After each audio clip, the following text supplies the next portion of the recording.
interesting.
there we go. There we go. Audio through. There we go. Hello. Working on our skin for the USS gearing today. You can see I've already started the skin. I've got the basics of it done, but I still need to do all the doors and other fine detailing on this ship skin. That is what we will be doing is. And give me a moment while we figure out something to listen to, because yesterday we listened to the Halo 4 OST, and that got multiple DMCA auto detection hits on it, so we won't be able to use that one anymore. Which is very, very unfortunate, but I'd rather not have to deal with those. So, excuse me. We'll go with Elden Ring OST. The streamer who did the Elden Ring OST gave us no problem, so I think that should be fine.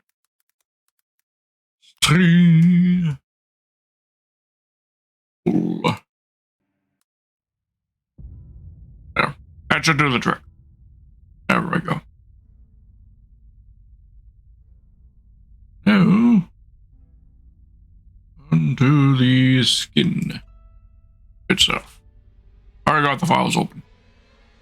Jennifer, welcome. How are you doing? What you been up to?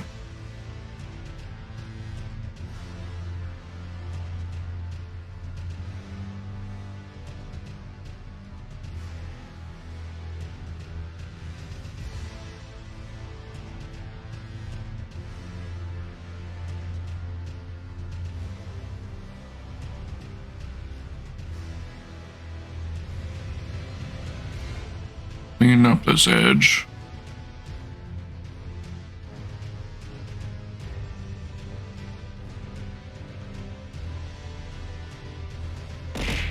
Ow! Thank you for the move.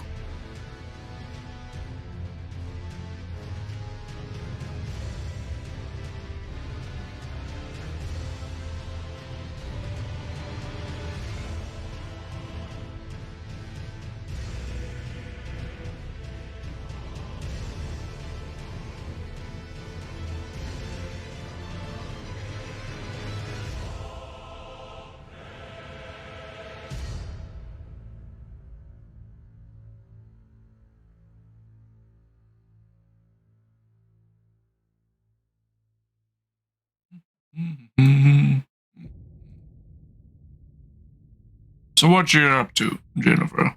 How you been?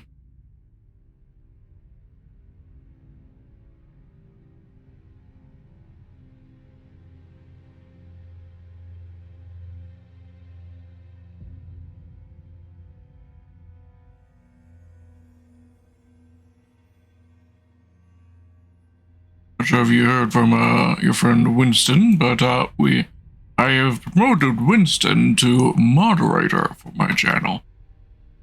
So give him a congratulations if you haven't spoken with him recently.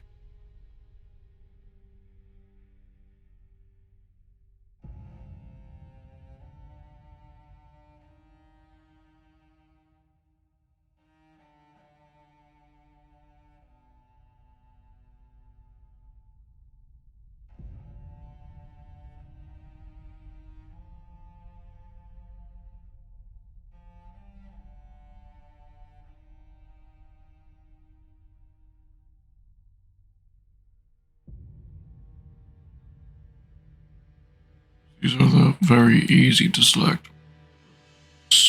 Not the weirdly shaped ones that we had on some of the other USN destroyers that we skinned the past few days.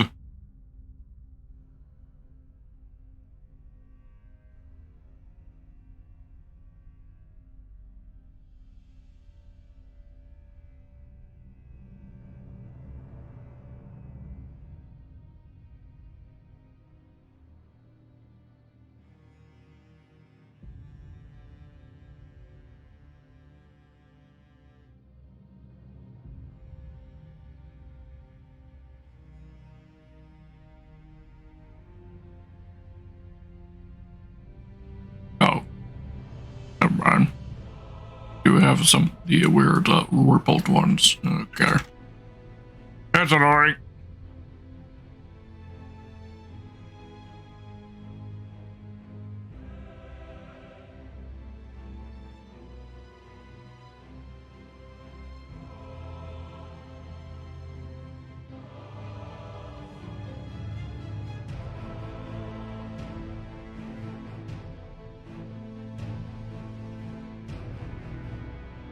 Okay, these ones are slightly differently scaled on the proportions.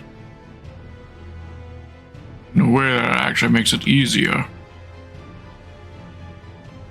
Nice. It's actually pretty hog.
We're working on this piece right here, by the way. In case that wasn't clear.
Any shows recently? Jenny? If you're still here? Been a bit fussy lately in terms of questioning who's actually watching and not.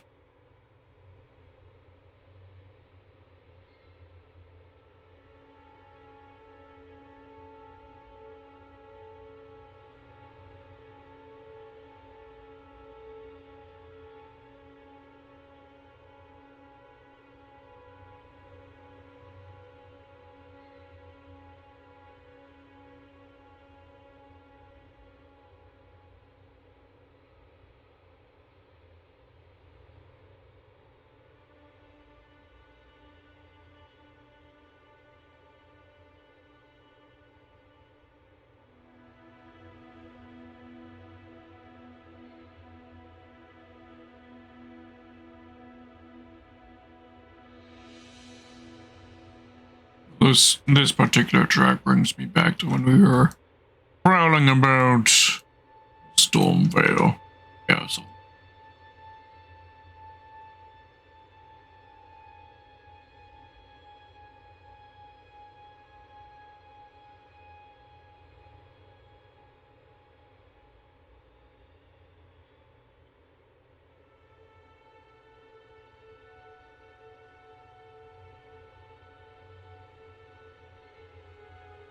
Something we're probably going to be doing so far in the future again, I'd say. Once we start a new game. Elden Ring.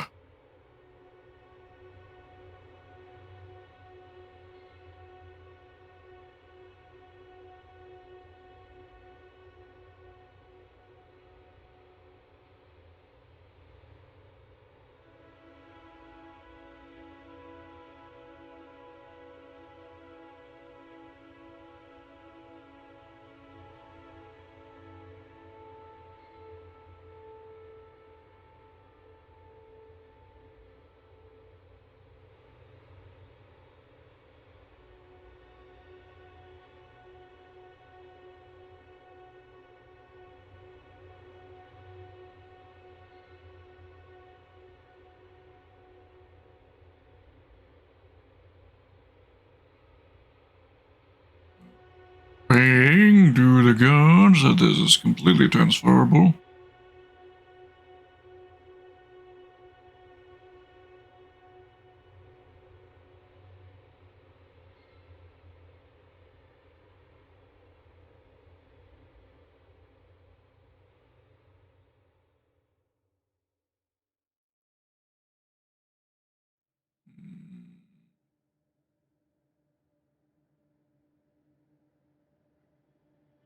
Got a lot of adjustments though.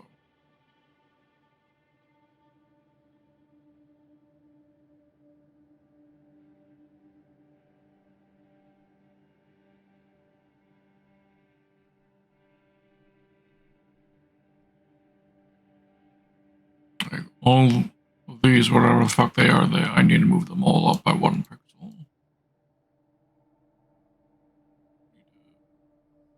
This one up by 1 pixel and that one down by 1 pixel.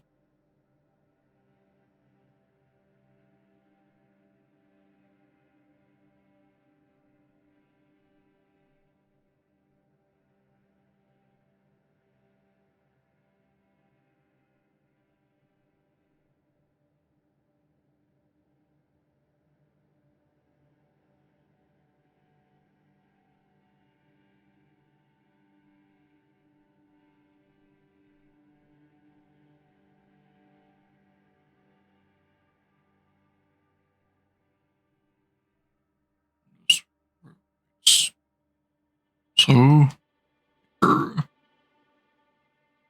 right.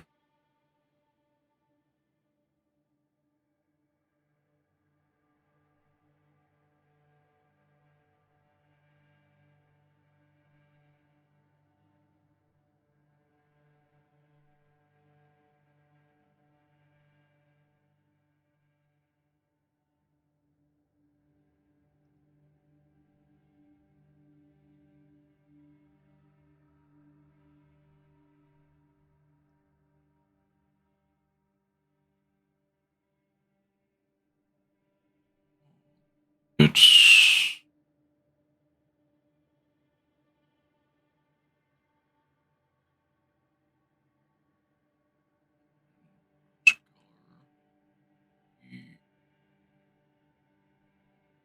I one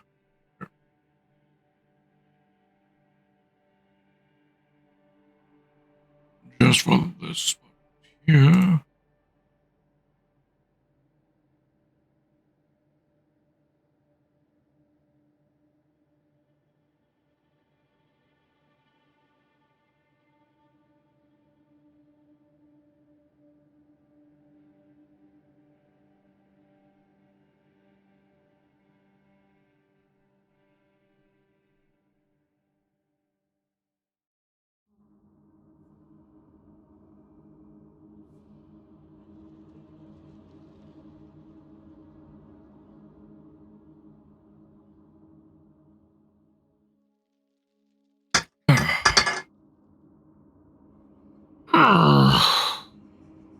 Stretching. Stretching.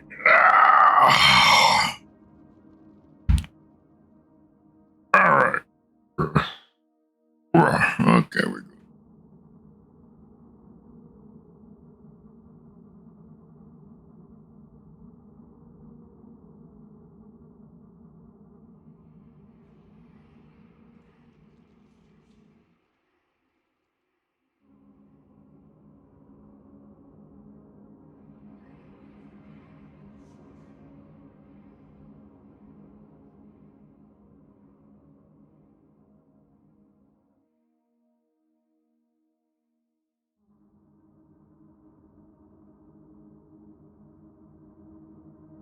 Forward half of the all done.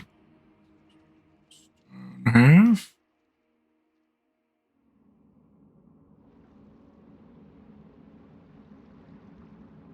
Stern half right here.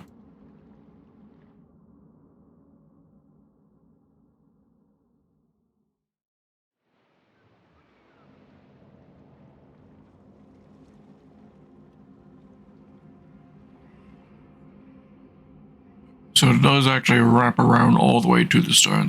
The flat part of the back is not its own separate piece. You can tell from this plate right here being the plate that's there on the right on the corner.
Wibbly bits.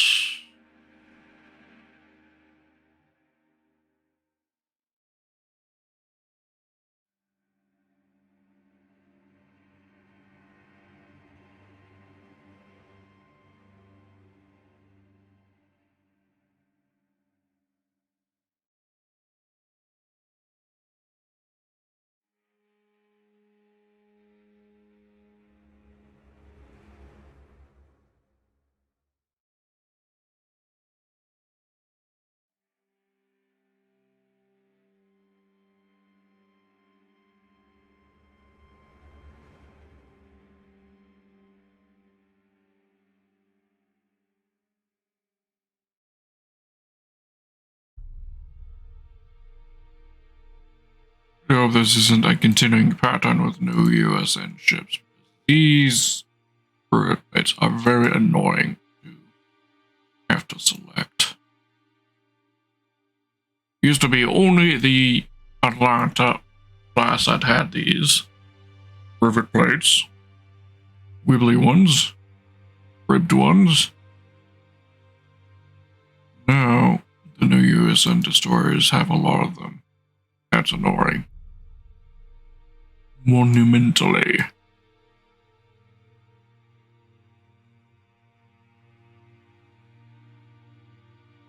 Because once we're done the gearing, we aren't done with the new USN destroyers. We will then have to do the rest of the USN destroyer tech tree once the test server comes up for patch 11.6.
Transfer and inspect.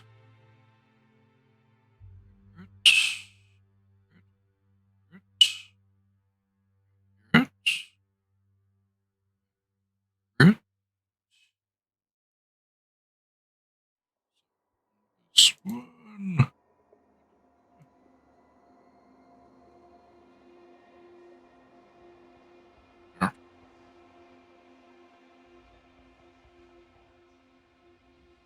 Clean up the bit at the bottom here. That.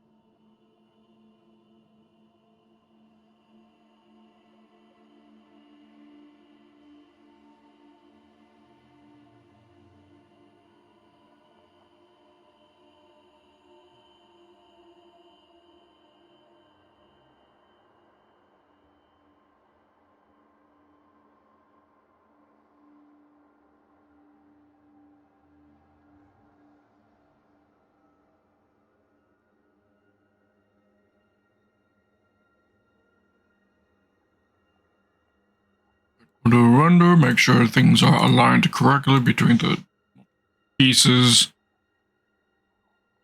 Then we'll move on to the superstructure.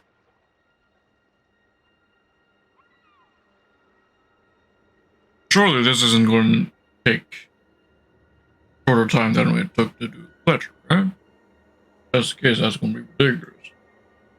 Then we'll have to figure out which ship we're working on next, because I can't start working on the other new USN destroyer models, because they are, well, I don't have their textures yet. I have them until 11.6 test servers up.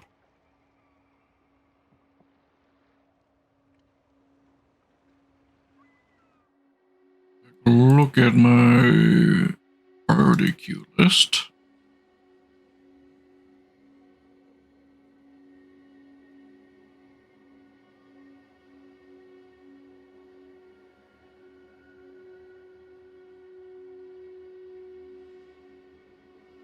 So we've got the Mayan, Benson, Fletcher done. We're working on gearing. Next ship, in terms of at least age of ships that have been in the game longest without getting a high quality skin, the next ship would be the Komsomolets.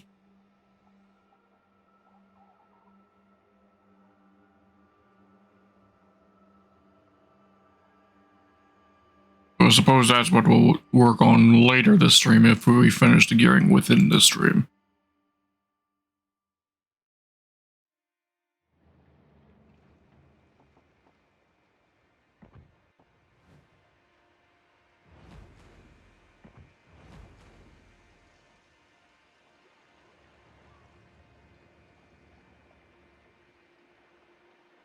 All is looking good. C-Mart there seems good. aligned. Back of the ship alignment is also good. Seam right there is also good. So is the front. Alright, those are the 4 points. All good.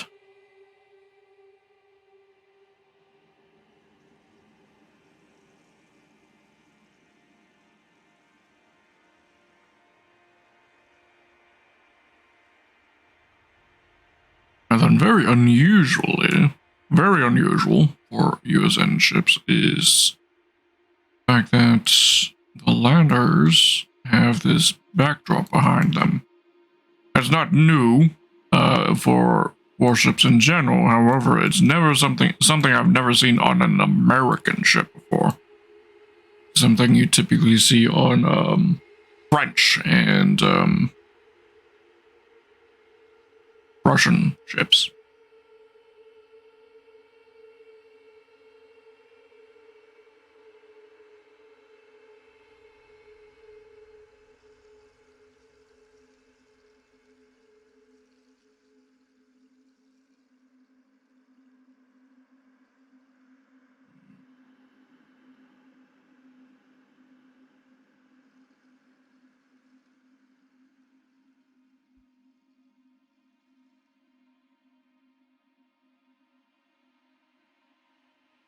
To adjust that to look seamless.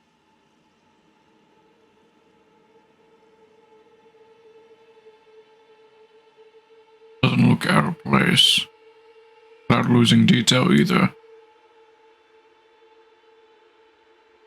Okay, brightness contrast doesn't seem to be doing the trick, so we'll try instead different method.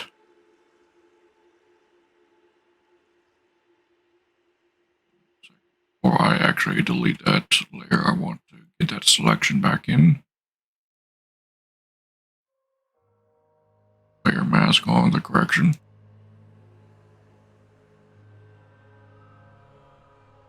Reference file there.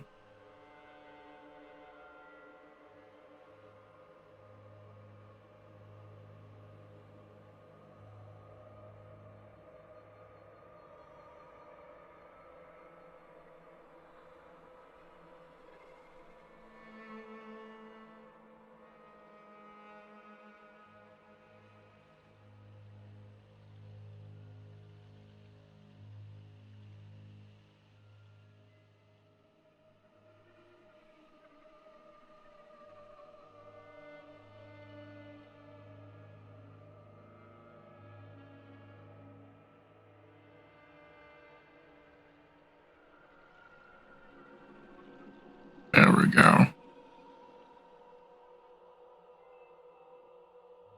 There, and at a distance, you would never be able to spot that. Good. Good.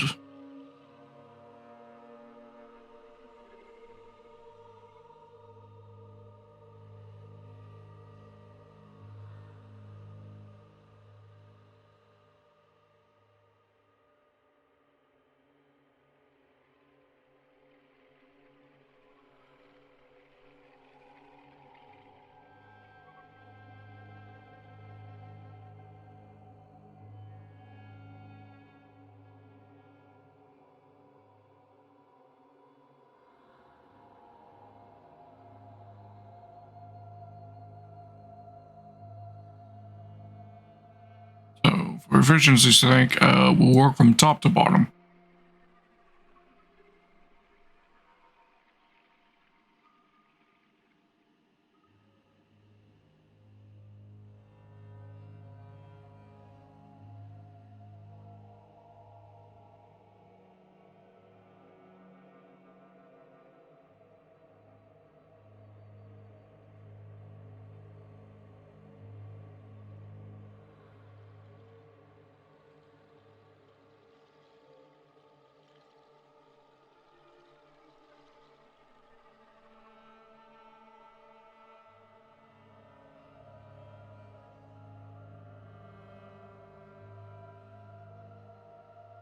Being a tier 10, we're going to be going for maximum detail quality.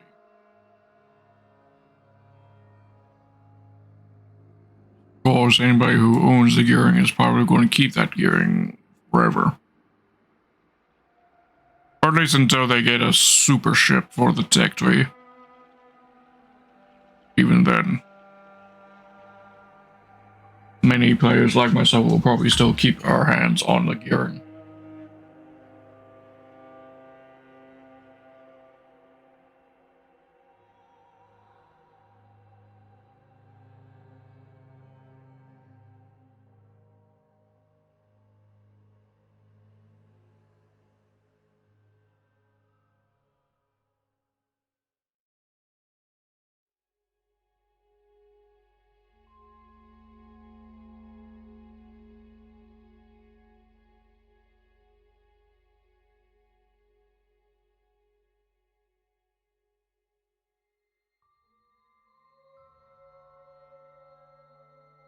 Gunnar, welcome. How are you doing? We are currently working on the USS Gearing, this ship right here. We already got the hull done already this stream, and we just needed to do the superstructure where majority of the detailing is at.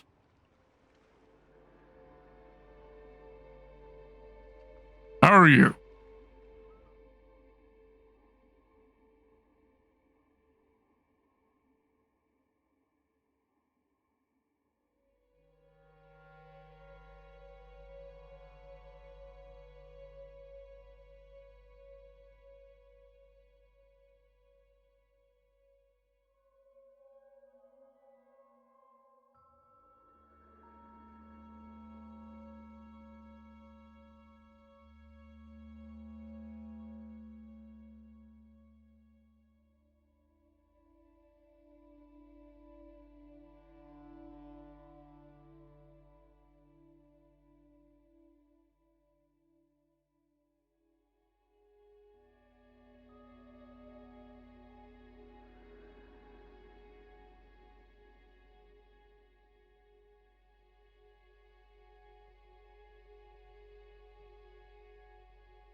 Seven pixels there. 7 here as a reference. Circle for the hood. So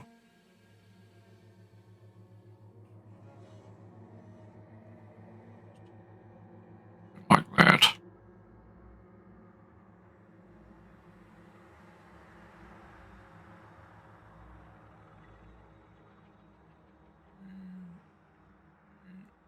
Should be centered.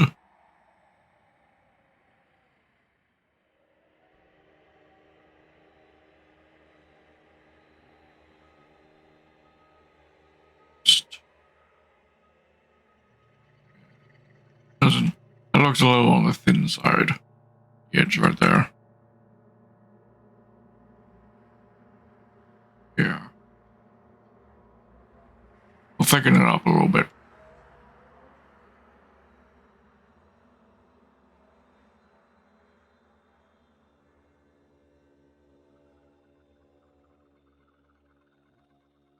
Paste. That looks better aesthetically. Very nice.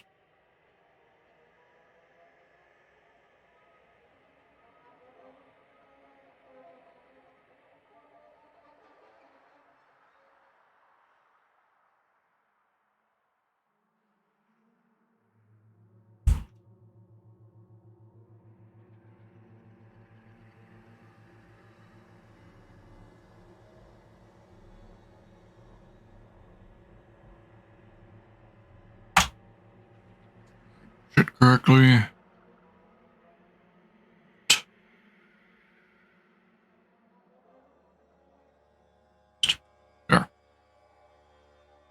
first of the many pieces done.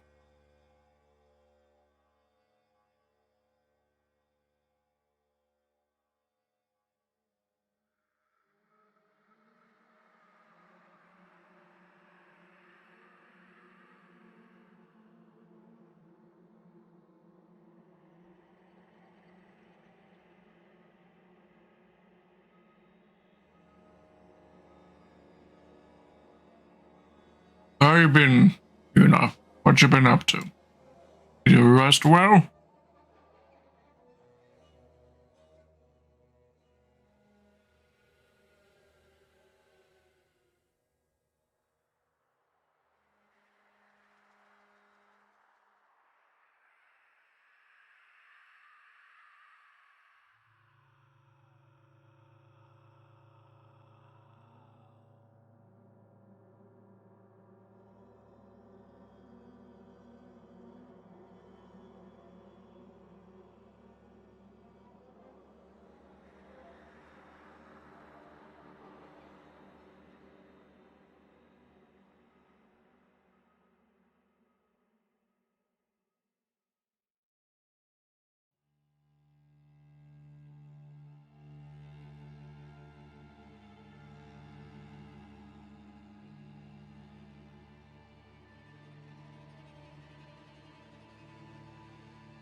The unusual door design. Very unusual.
be a wraparound.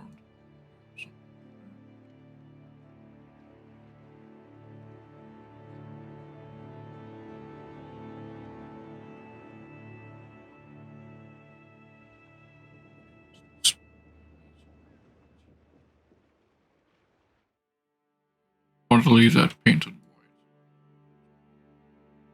That's all I needed to really know. Whether or not, if I were to paint this piece black, what it would look like. I have it white. Detailed rather than just doing the whole back.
How do I waste channel point? No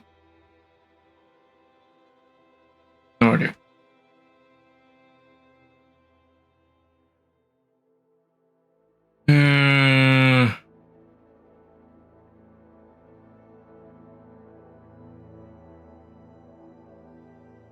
Weird and there's no Ghostbusters. I play that song, but I'd probably get DMCA'd.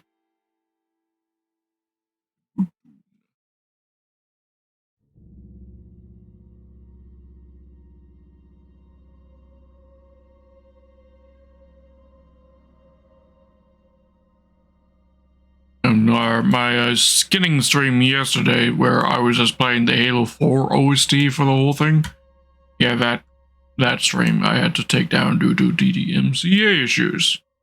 But the skinning stream beforehand, where we were working on the Benson, where I played Elden Ring OST, that one didn't get any issues, which is why we're back to doing the Elden Ring OST in the background.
What would you say to me adding as a new redeem option the various different voice effects?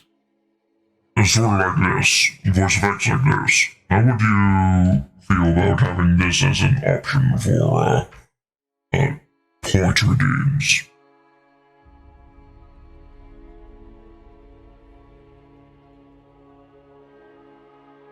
Morning, Winston. How you doing?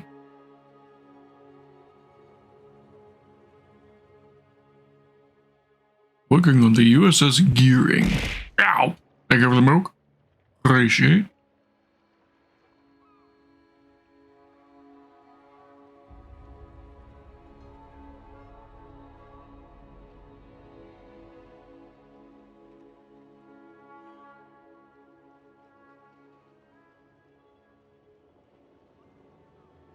I'm asking what you want, okay? I've very clearly iterated the fact that I'm not. Ow! Ow! Rude. I'm asking what you guys want for redeems for to blow your points on, okay? You're the one asking about having more things to ask about. I'm suggesting something, therefore I need your opinion.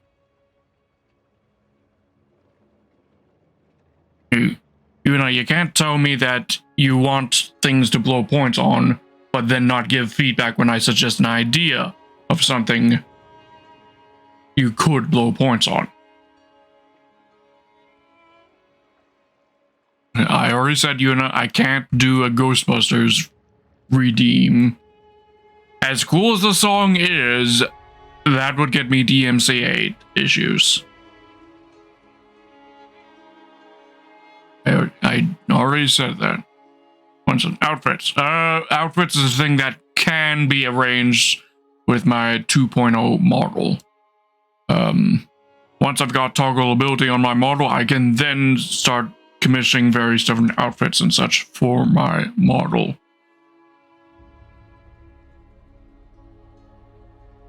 Woo. Yeah.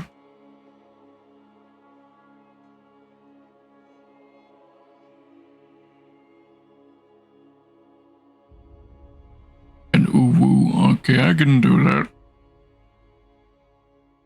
I mean, if you want sound alerts, you can just hit the sound alerts. I have the sound alerts plugin on my stream.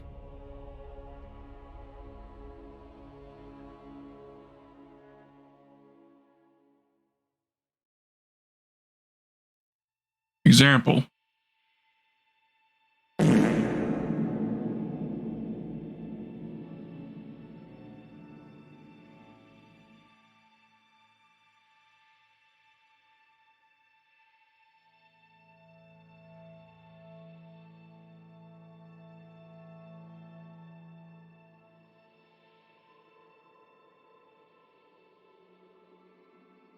I mean, I guess I could add some sound redeems that are done for channel points instead of bits. Means one less avenue for me to make any sort of money doing this if everyone will just be using their bits and their points instead of their bits.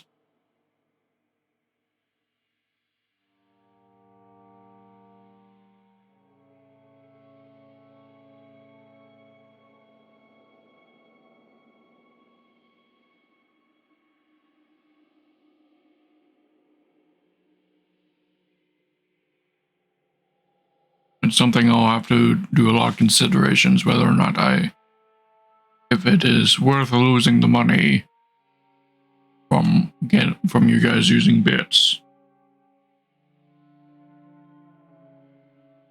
But you can use the points instead.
Channel point or to make you do push-ups. I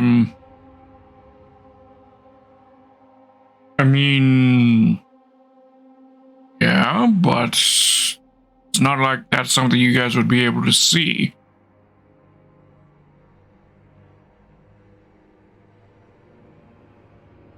Yeah, I would have to just kind of trust that I'm doing it. And I'm not just pretending.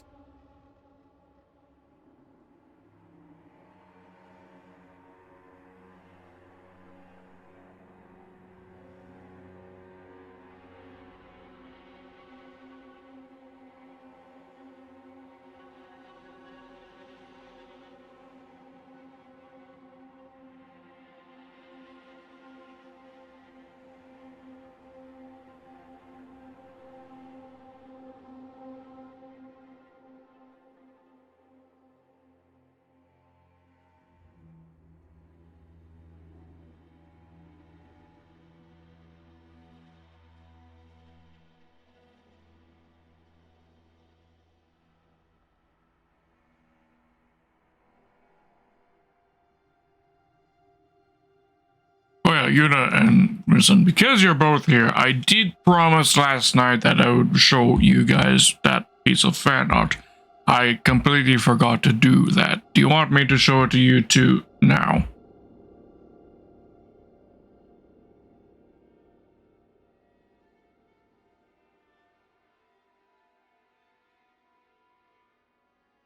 Alright, let me bring it up.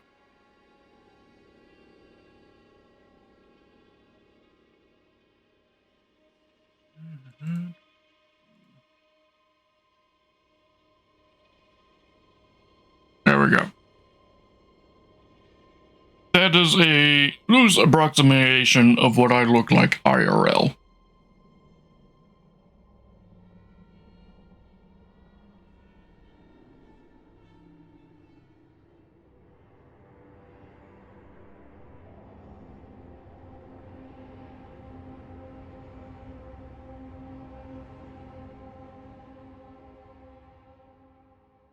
Shout out again to Cheese Biscuits for putting this piece of artwork together for me.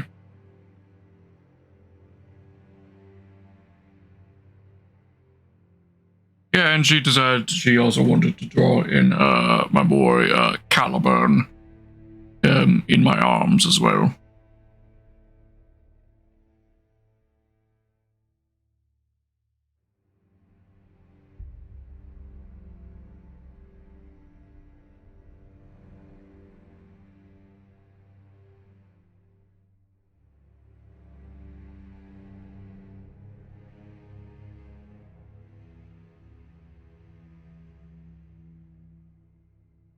Yeah, I sent her, well, photos of what I look like IRL, and she emulated that here in this cute art style, and I quite appreciate her for that. Yeah, and yeah, that is what I was actually wearing in the photo. That sweater, right there. Sweater vests, quite nice. I like them. Got a good number of them. And fun fact, this white t-shirt that I was wearing under the sweater vest is in fact a Sugoi Dekai t-shirt. Yeah.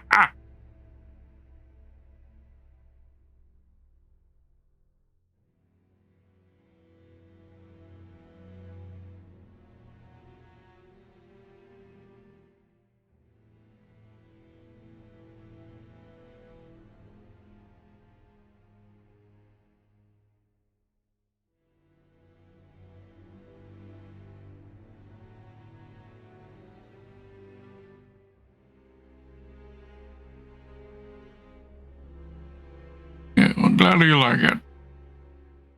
She put in the work on this one, and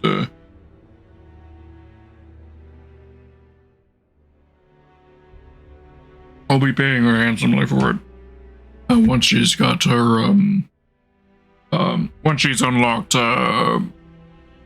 Twitch subscriptions, which is how we agreed that I'd pay her back for it. do a bunch of gift subs on our channel.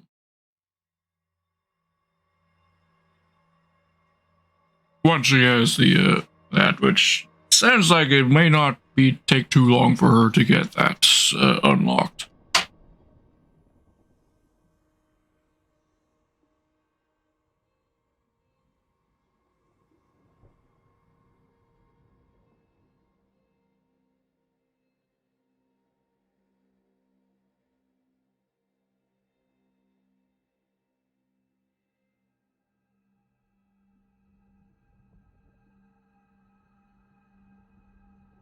Well, it's not the most efficient way to pay her, but unfortunately, she didn't have any other method of payment that we could come up with. And I say it's not a great method because, well, Twitch, of course, takes 50% of the cut of a Twitch subscription.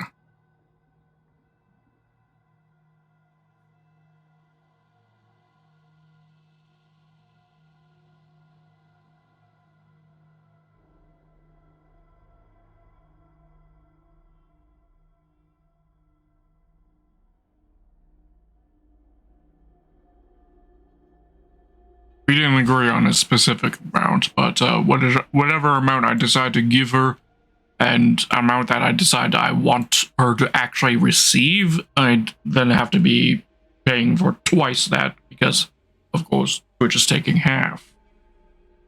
Not efficient, but it'll help boost her channel as well, having a bunch of subscriptions running. So it'll still at least benefit in addition. So, or benefit in additional effects with how Twitch decides to promote her channel.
Oh, thank you for the demon hydrate.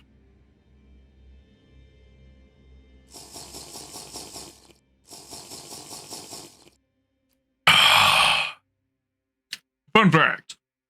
My drink button that I've got on my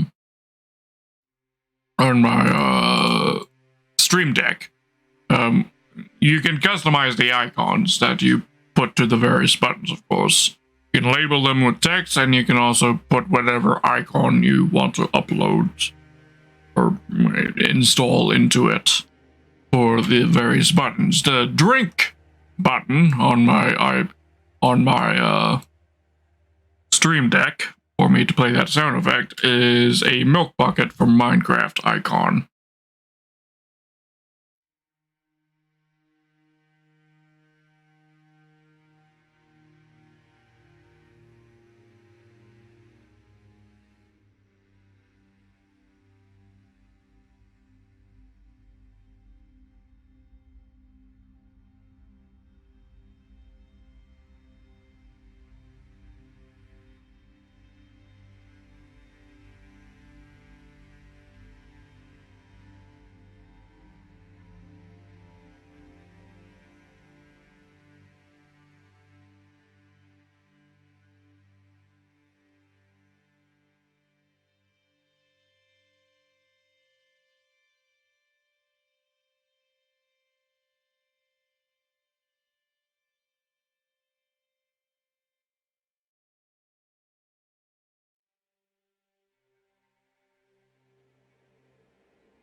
Oh, did I mention this? I don't think I did. I placed a pre-order on the Elden Ring guides, Volume 1 and 2. A, they were on discount, and B, from what I understand, the value of the strat guides on Souls games balloon like crazy.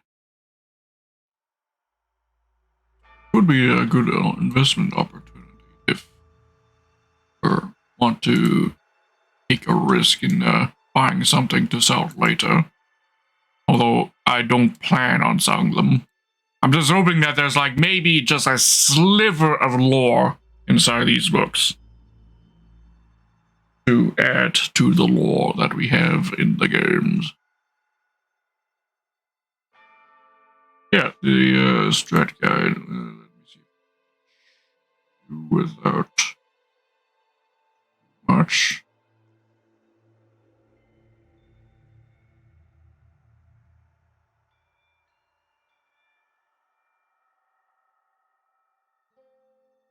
Yeah, the Elden Ring Official Strategy Guide, Volume 1 and Volume 2. At least in Canadian dollars, it is on discount for down to $39 each.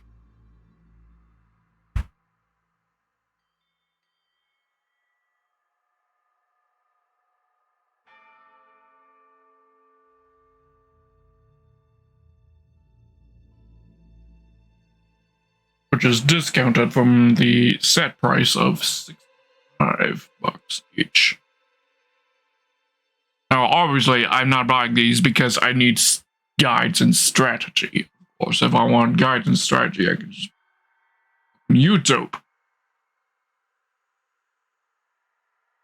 But, yeah, it'll be a nice collector's item.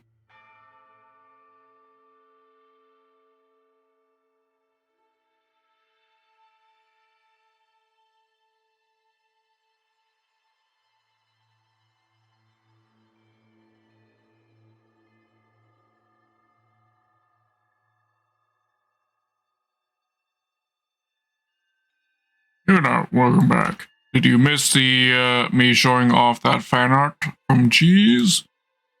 Showing my IRL self?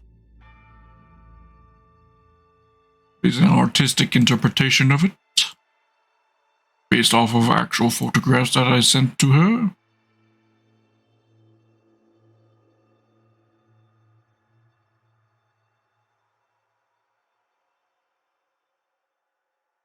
I mean, I do those for free. Jokes or telling facts, do those for free. I have to, otherwise I'd be silent and not chatting all the time.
I mean, outfit redeems is definitely a thing I will do. I can assure you outfit redeems is a thing I plan to do.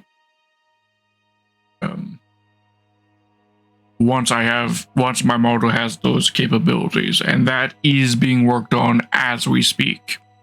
I've commissioned a rigger to work on a new model for me that will be debuted on my anniversary this October. And that model will have the ability to be able to toggle on and off different pieces of my clothing, and then I will be able to further work on it to be able to add alternative clothing choices, such as different hats or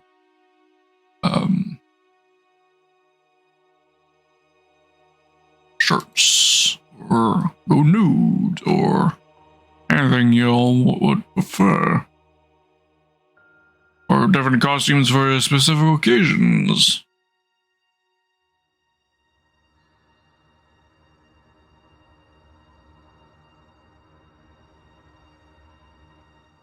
Like holidays and such.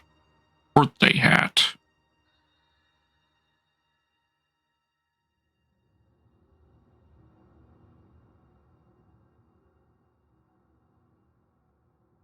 Oh yes, dabbing. That's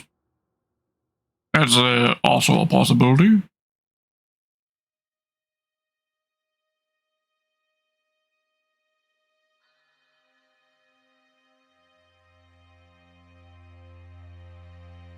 Not sure if the artist I'm working with has any experience in being able to rig various motions, like doing a dab. So it may have to be a toggled, basically PNG, if they can't. But there's definitely something I'll discuss with them once they're done, like with the Mark II model. I don't want to add extra to their current workload, just getting my 2.0 model done.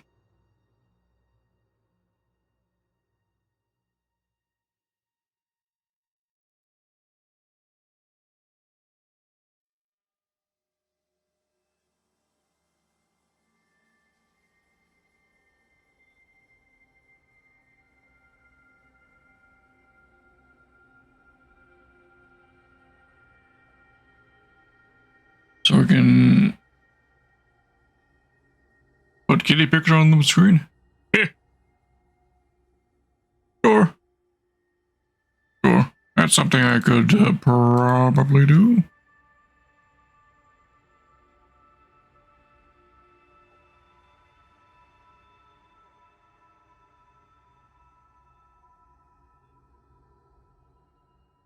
Now, by that, do you want like an actual photograph of one of my cats or something else?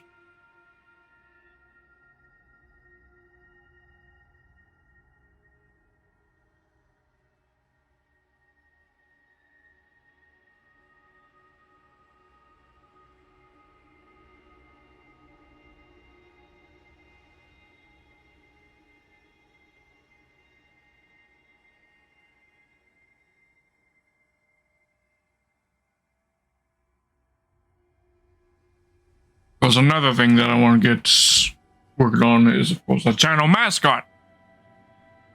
Many VTubers have a mascot of some sorts for them, and I got a good idea for my mascot. I've discussed it before, just haven't really figured out how to organically integrate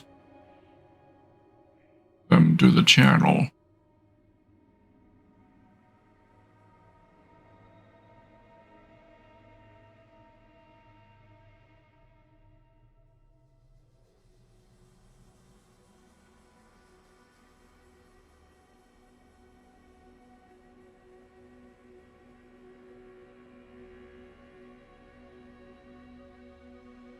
And if you don't remember, the channel mascot that I want to at some point integrate to the channel is Snuffles the Seal.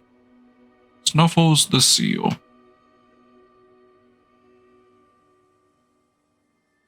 Named, of course, after Snuffy the Seal.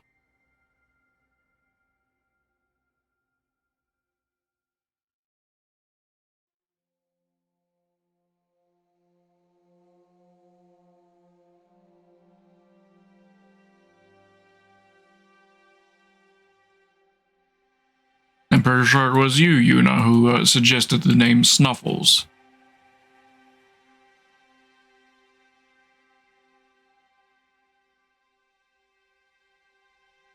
because I was worried about like I couldn't just call him Snuffy. That would possibly infringe on the copyright of Snuffy the Seal. You suggested, so I was pretty sure it was you who suggested to instead name them Snuffles.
There's of course also Snuffy the VTuber.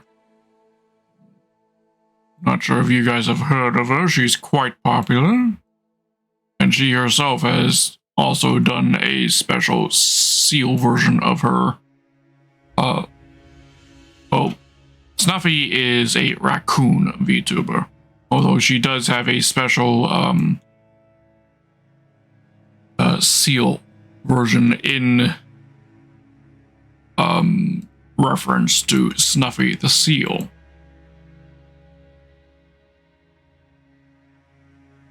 Which is another reason why I can't really be naming my mascot Snuffy.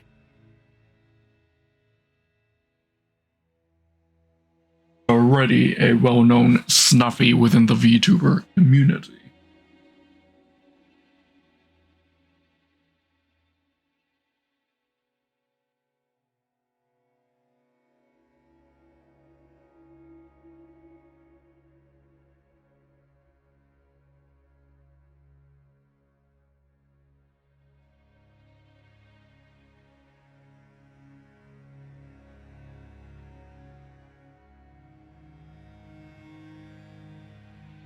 You almost forgot? For what?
It's done? What did you almost forget?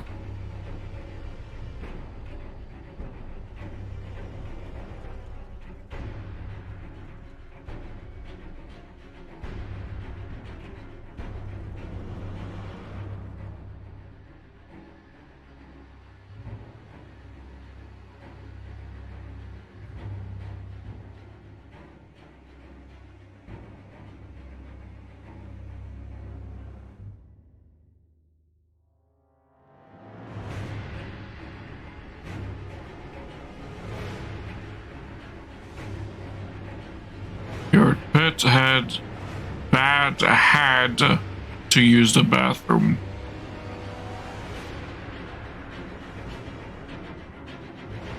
What?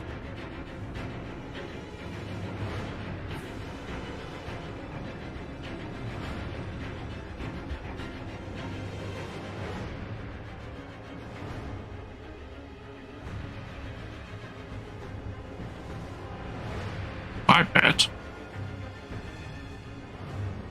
What?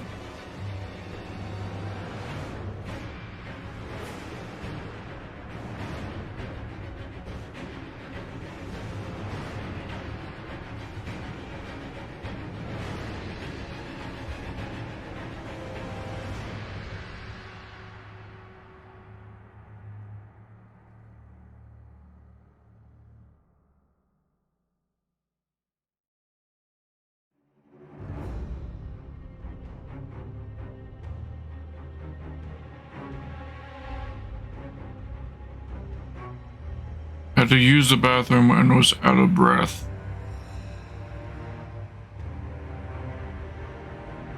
I am still confused, Winston. You have bamboozled me, and I have no idea what it is you're talking about. Something about a pet, and something about you having to use the bathroom, and something about you forgetting something.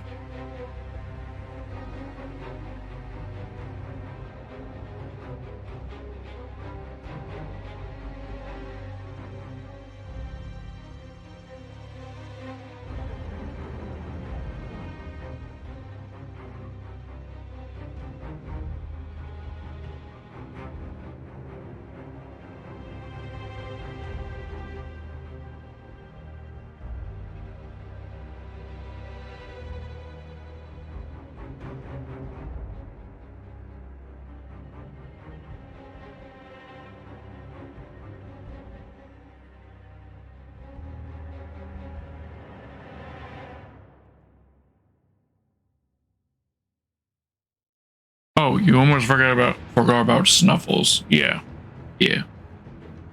So I really should get onto Snuffles at some point. Maybe I'll introduce Snuffles during my anniversary event. I have to get Snuffles drawn up.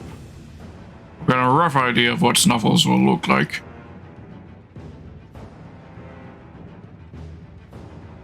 Then maybe we can actually do things with Snuffles, like pet Snuffles. The ability to pet Snuffles is certainly a thing, a redeem that could be done. Although automating that is going to be something I'm going to have to figure out how to do, because I have no idea how to automate that.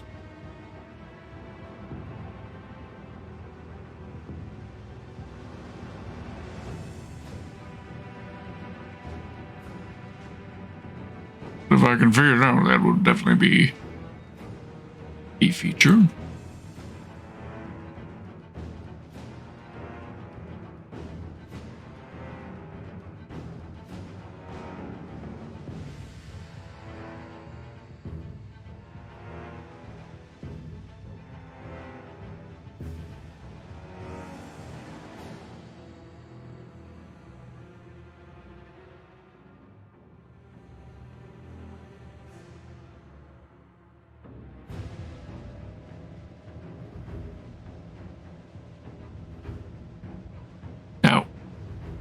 Here's a question regarding the design for Snuffles.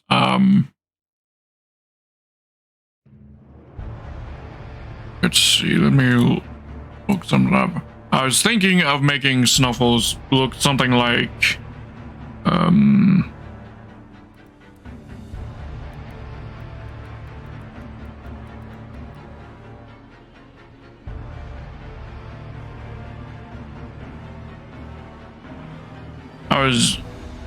I was thinking of making Snuffles look something like this seal plushie that's quite popular on the recently. It's been a while now since the craze for this plushie was all over the internet.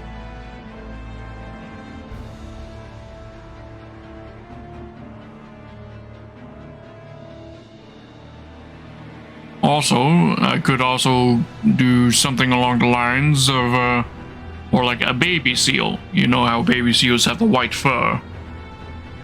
When that eventually falls out once they get older. So what would y'all prefer?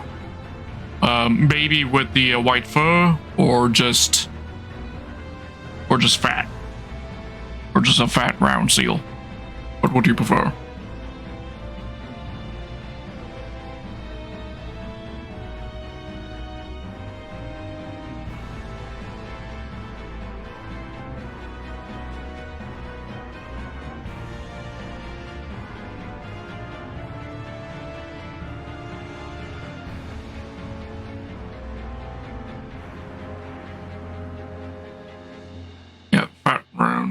And we could also do like a little bit of both, where they're fat and round and they're a baby seal with the white fur. That could also be done.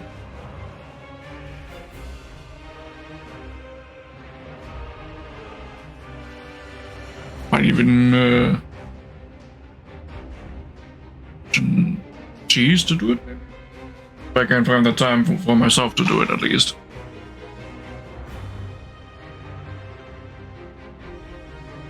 Alright. I'll look into getting that prepped.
There's a crew looking like jelly bean roast skellies. What?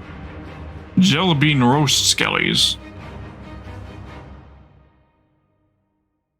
He's already.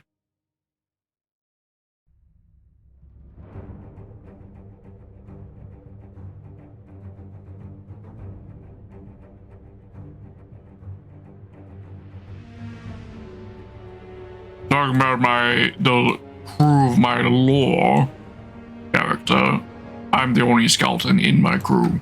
Or, well, I'm the captain, so I wouldn't count as part of the crew. My crew has no skeletons in it.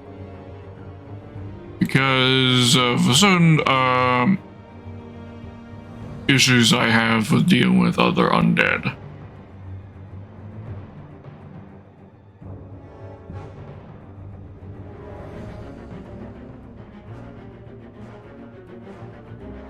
It's not that I don't like other undead, it's just for my character, it's slightly uncomfortable due to one of my abilities called Dead Sense, where I will always be sound skeletons in a VTuber group. Okay? VTuber group. I mean, just the Bone Power Discord server. Then yeah, I mean there is one group photo that we have. Yeah, there's this photo right here with a bunch of us. If you view that, right there's me, there's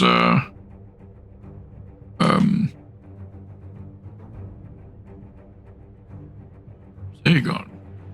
Aegon not in this picture? That might be Aegon right there.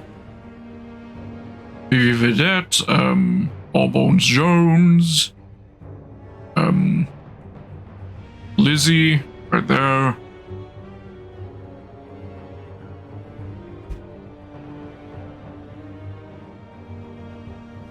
Yeah. This is a group photo.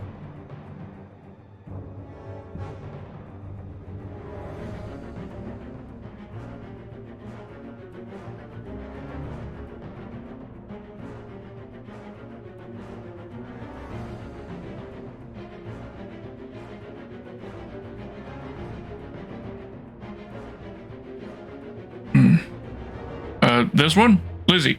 This person right here, she's the one who drew this up.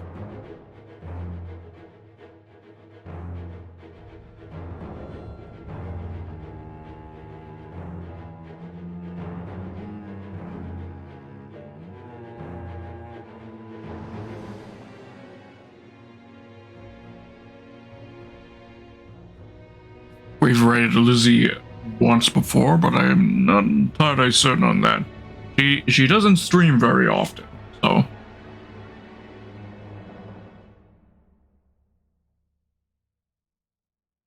Can't remember.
With a big ass piece.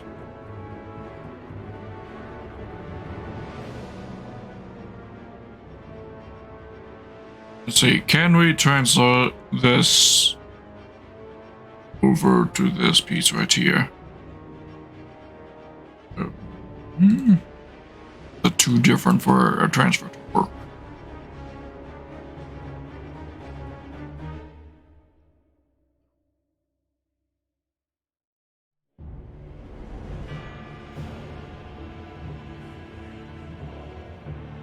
Yeah, it's too different.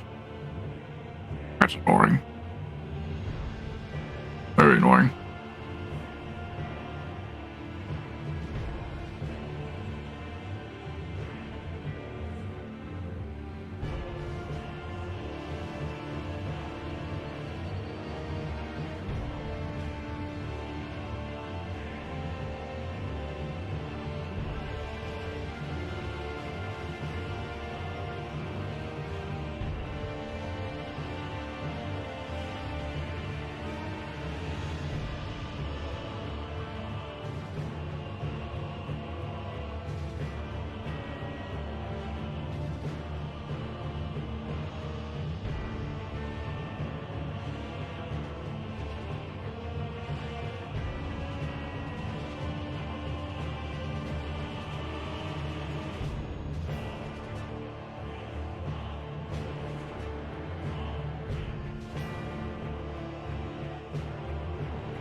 Short by 2 pixels there for some reason.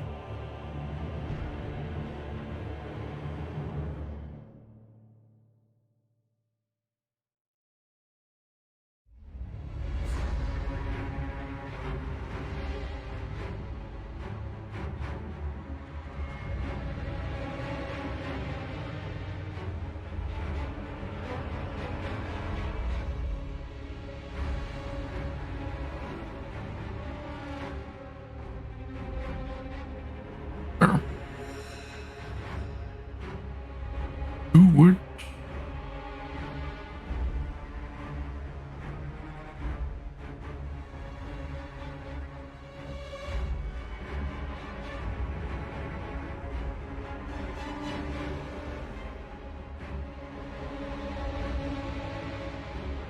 Keeping my ears open for delivery, by the way, so I don't think a delivery will arrive today, but it's possible. The delivery detail or delivery status is a bit vague. UPS hasn't been too specific on the details as to where it is, where the package is. And the package, of course, is a very expensive package of 40 terabytes of storage upgrade for my computer. It's 2 20-terabyte drives coming, which I managed to get on quite the discount. Because without the discount, they'd have cost me around $2,000. However, I managed to snaggle a discount where I got the both of them for around together around $1,100. So quite a significant discount.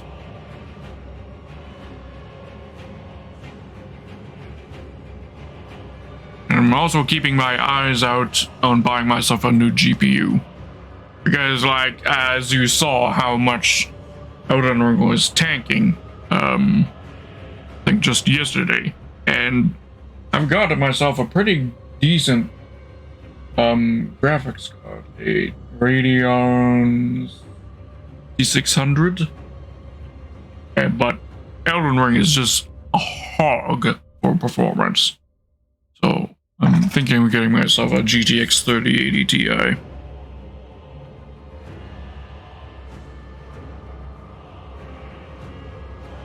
With the GPU prices now finally dropping due to the crash of crypto. So crypto mining machines are, well, becoming a lot less lucrative. GPU prices are now finally dropping.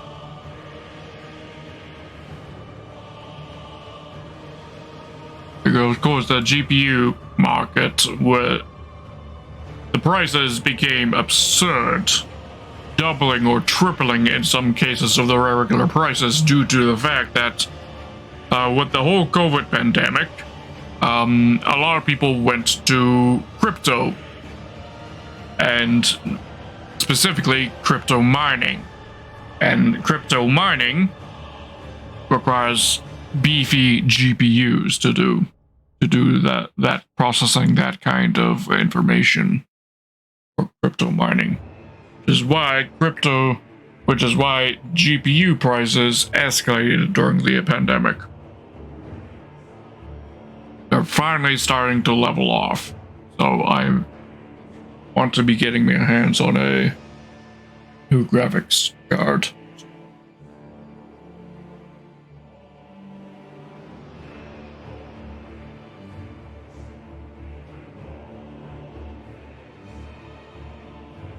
Especially if Elden Ring is going to continue being content on our channel for a long time, still. I'd like to be able to play Elden Ring at its maximum graphics settings. As it is, it's at its bare bones minimum settings, and even that is proving a challenge to be able to run while streaming.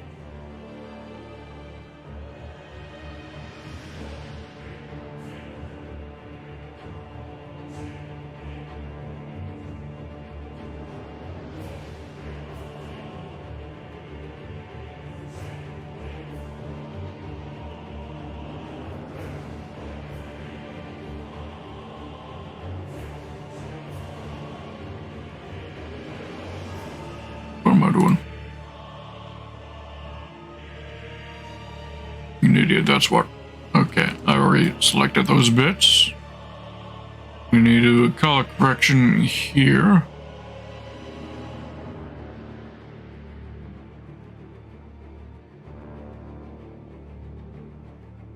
Anyways, how about that Kenobi finale? What you think of that?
progress.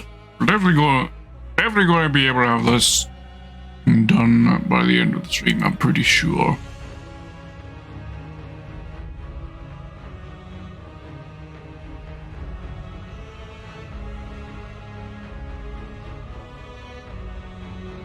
It's just got this one major piece to do left as the biggest complication, and then the other bits won't take long. Probably going to take maybe an hour, half, post.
So, Winston, what are your thoughts on the Kenobi ending? You have mentioned that 43 times, Una, but I appreciate it.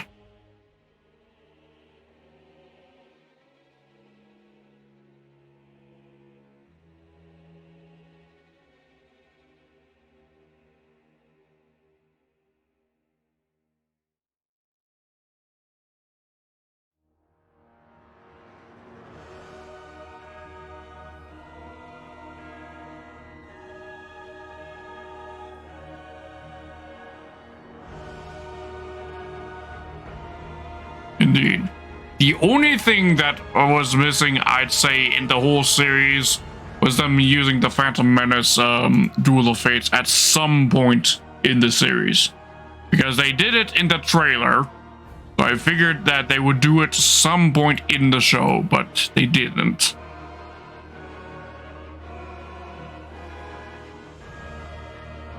But beyond that, and of course the issues with the Grand Inquisitor, I'd say the show was pretty good.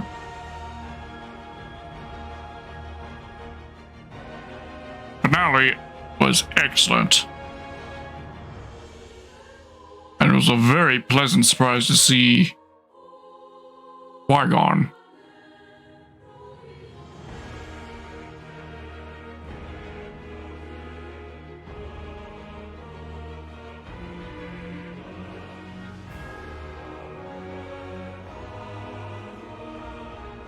Now, in Kenobi Season 2, which I believe has been confirmed for production, we gotta hope to see Jar Jar.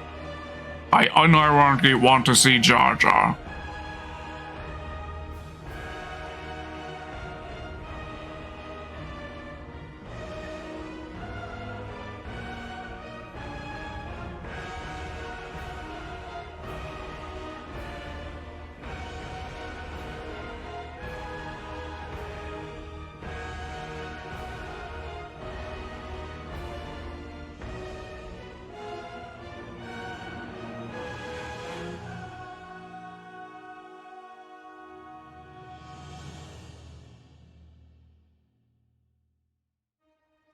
His outfit then was nice.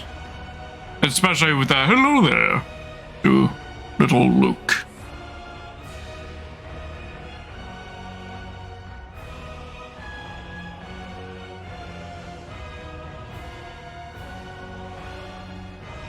Also, nice touch that we got the scene where Uncle Owen injured his leg, playing the limp that he has in the original trilogy.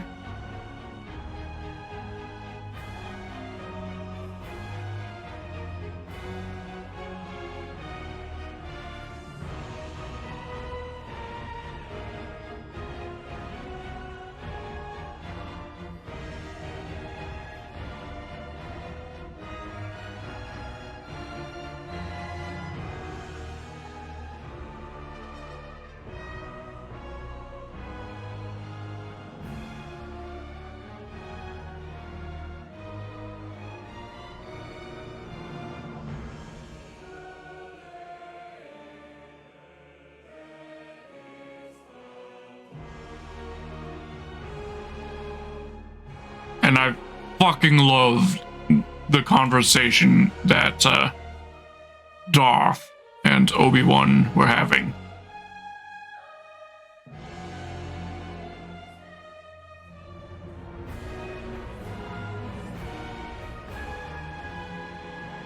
And then ending off with Obi-Wan calling him Darth instead of Anakin. Made me cry.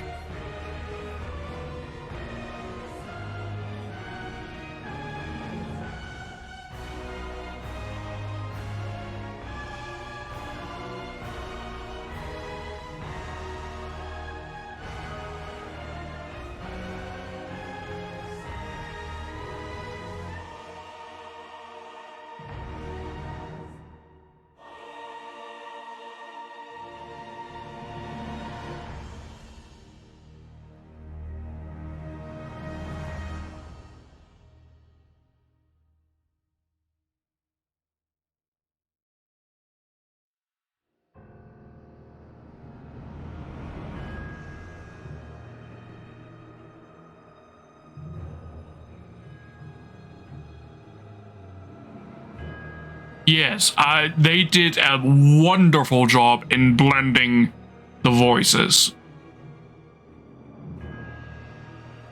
They did a wonderful job.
I'm still not too big on Reva's character.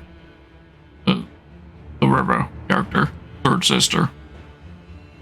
Still not too big on her, but I'd say they at least slightly redeemed her as a potentially interesting character.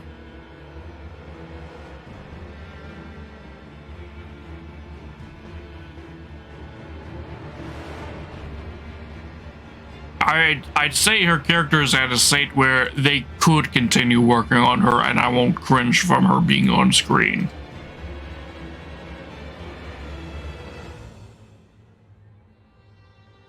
She could definitely be used in Obi-Wan Season 2.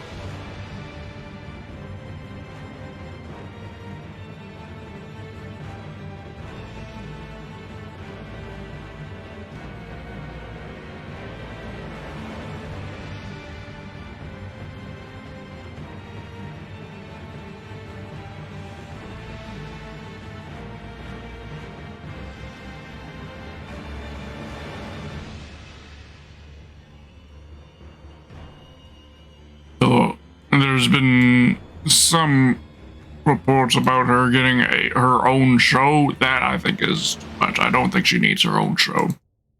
And I'm not sure if those reports are true or they're just rumors.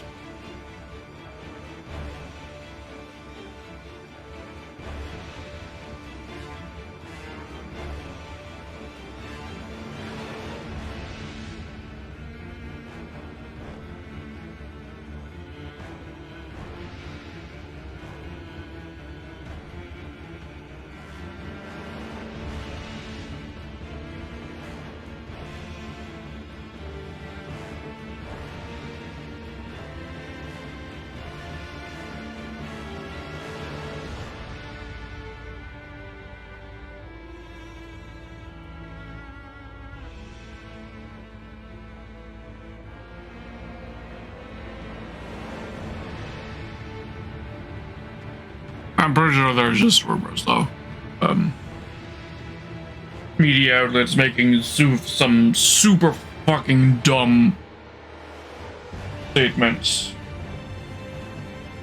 Like, there have been media outlets, of course, making some very, very fucking stupid ass articles on Kenobi. Like, there was an article, remember in episode 2 or 3 of Kenobi, where Kenobi has to, well, take his lightsaber out of where he had hidden it in the dirt? Some media outlet decided it was a great idea to publish an article of why was there 2 lightsabers in that box? Like, bruh. The other one's is Anakin's and will someday be Luke's. What fucking imbecile wrote that? And then another imbecile article was stating after episode 5 came out, somebody published an article about, are they going to kill off Luke? Like, what fucking ineptitude. Bottom of the barrel. Brainlet wrote that.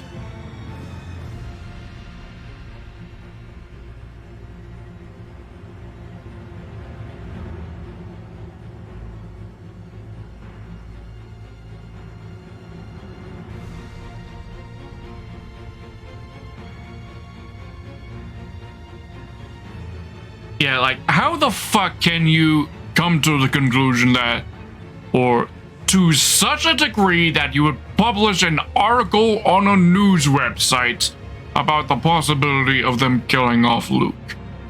Young Luke. Like, how many brain cells do they have? They have no brain cells. They have none. 0. They drain their knowledge solely through osmosis from others. From other stupid individuals in that media outlet. If you think you can publish an article like that and have people take you seriously.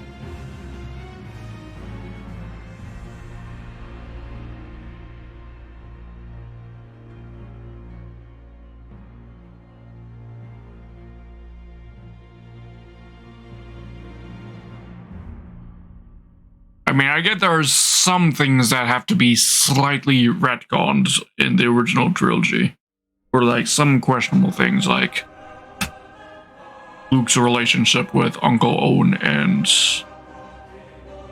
Aunt Beru. I mean, obviously, you would think that they would have a very loving relationship, and of course, that is exactly what has been demonstrated in Kenobi. But that kind of goes into question a little bit when in the original trilogy, Luke barely emotes any sort of sadness about them being dead. In fact, he holds a lot more emotional damage on screen from Kenobi dying than he does his own and the people who bloody raised him. But that's probably just more an issue with the original trilogy itself.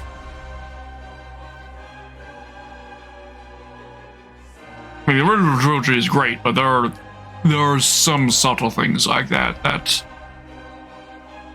flew under the radar.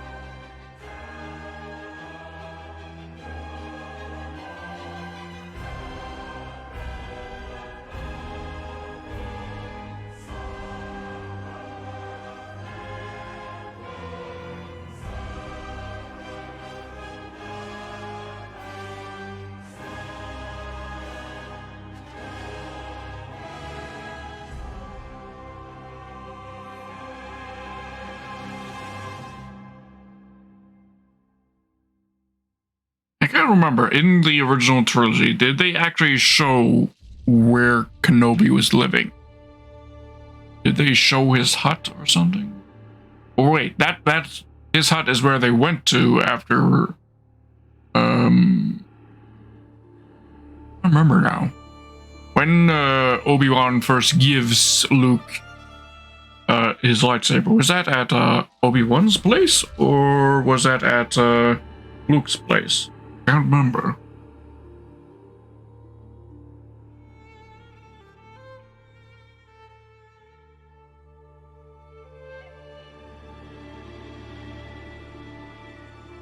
I can't remember if after Uncle Owen and Aunt Beru were killed, if they stayed on Tatooine at all, or if they immediately evacuated the planet after that point. I can't remember. It's been too long since I've seen the original trilogy.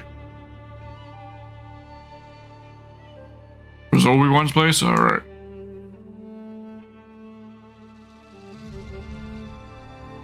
So I guess we'll be able to see this place in Season 2, considering it seems like Qui-Gon and him are possibly heading towards where Obi-Wan's new place will be. Why Qui-Gon is needed in order to set up a new house is beyond me. I mean, I get setting up a new house can take an extra pair of hands, but I think calling people from the dead just to help set up a new house is a bit extreme.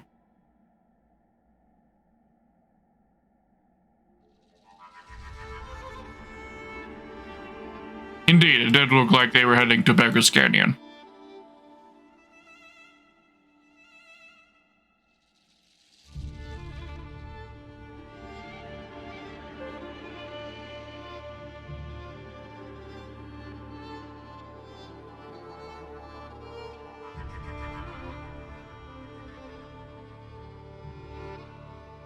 I'm curious as to what role Qui-Gon is going to play in Season 2.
So for things in Season 2 that I want to see, I want to see for sure Jar Jar.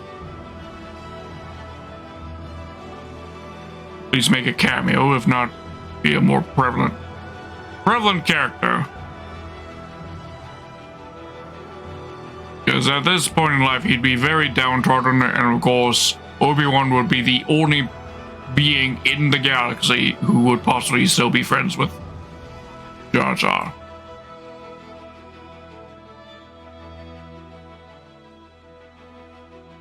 So if he's ever going to make a reappearance, it would be in Kenobi.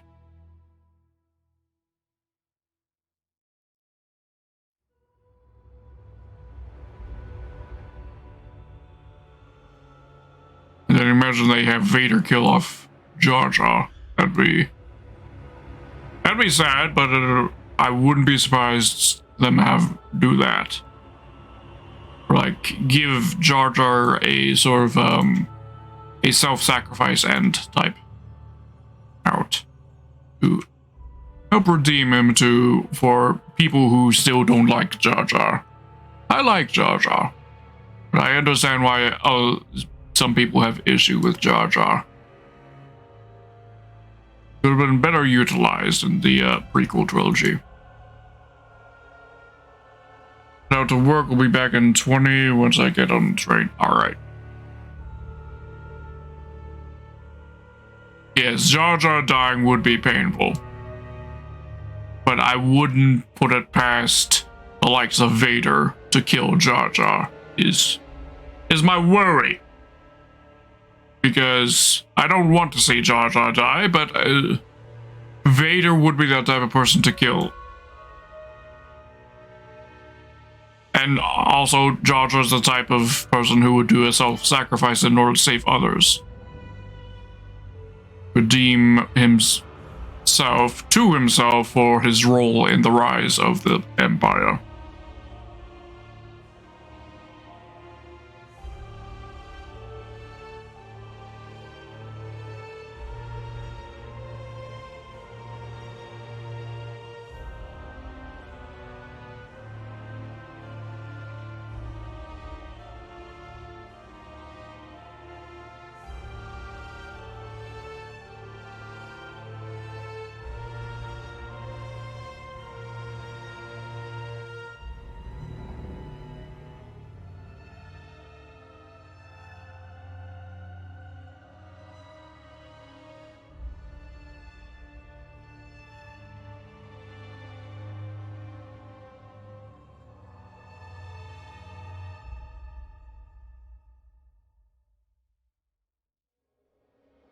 Given we're probably going to spend even more time on Tatooine, we could probably maybe recreate ourselves some other Tatooine characters, like, Saboba.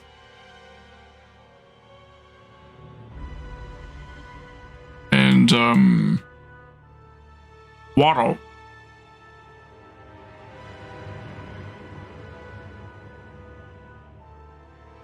An old man Watto.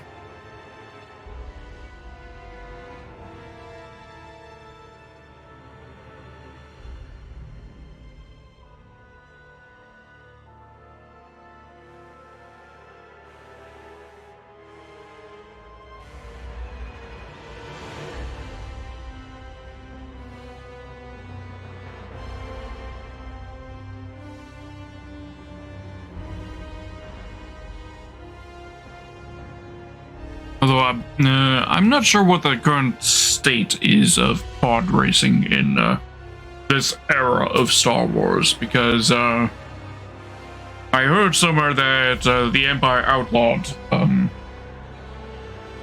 pod racing. But then again, I also recall hearing about a comic where Vader was watching some pod races. Got really angry at it. Because in this comic, Vader was watching a pod race, and there was a human pod racer. And, well, the announcers were ecstatic because this human was about to win the pod race. And they were hyping it up and saying basically along the lines that this is the first human to ever do it. I.e., meaning they had completely forgotten about Anakin's achievement, and that made Vader angry. I mean, sure, Vader doesn't like Anakin, however, Vader sees Anakin as a challenge that he overcame. And so anyone who would downplay Anakin would therefore be downplaying Vader's achievement in overcoming Anakin. Which is why Vader would be angry about people forgetting about the existence of Anakin and his accomplishments.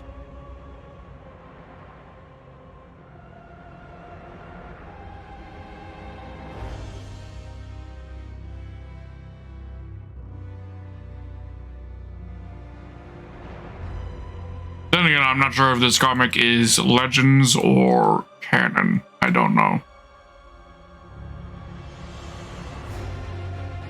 But anyways, Vader's reaction to that was he used the Force in order to force the pod racer, that human pod racer, to crash. Very Vader-like thing to do.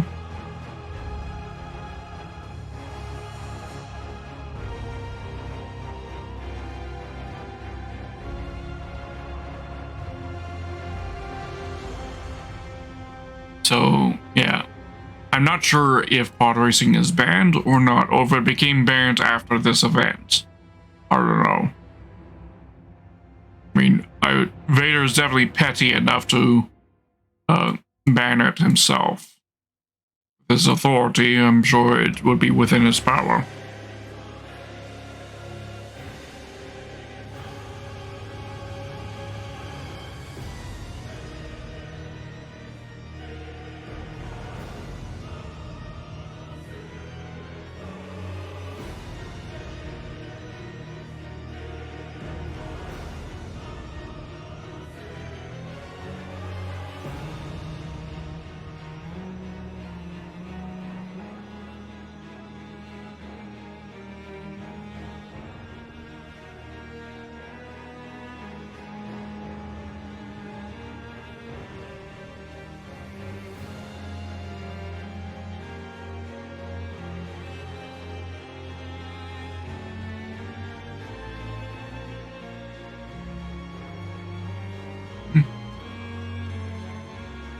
Okay, that's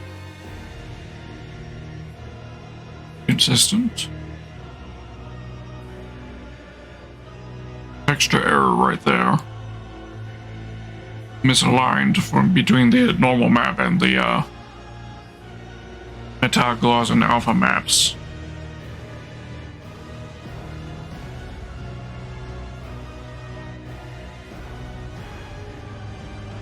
So I guess I'll have to visit the skin again in a few months to see if Ouija has made any changes or improvements to the texture.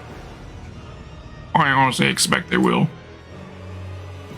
They typically do that within the months after a ship is released. Although in this case, re-released, it's an unusual case of them updating the models. I'm not sure what the president actually. I certainly didn't notice any model or minor improvements on the Yamato when she got in the following months after she got remodeled. And again, I never checked, so I don't know. I haven't spotted anything, at least, wrong on the texture.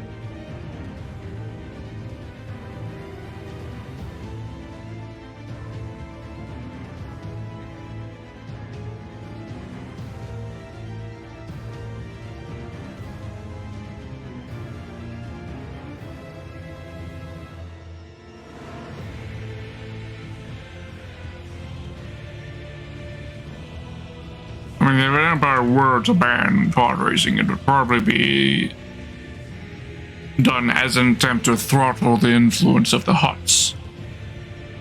Because, of course, the Hutts, I believe, are the ones who sponsor the pod racing.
Locus ille, beatus quondum nunc diminuit, nos destinatem matribus nunc fiunt turpes, ploravimus, lacrimavimusque, sed nemo nos consolatur aureum cui iras cebaris.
And it's the single largest pieces done, which is pretty sure this entire length for the most part right here.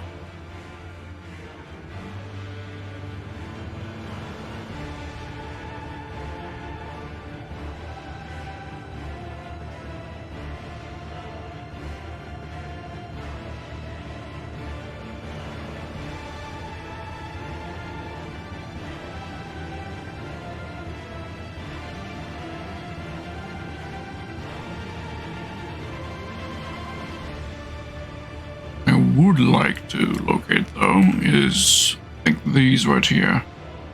The would be the inner sides of these two walls. I'd like to paint those in as well.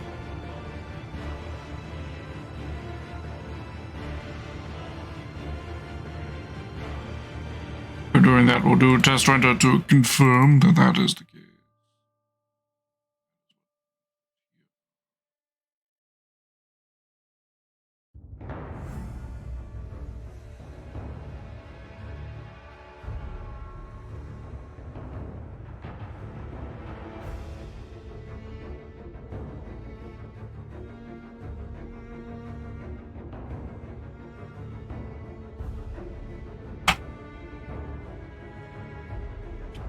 And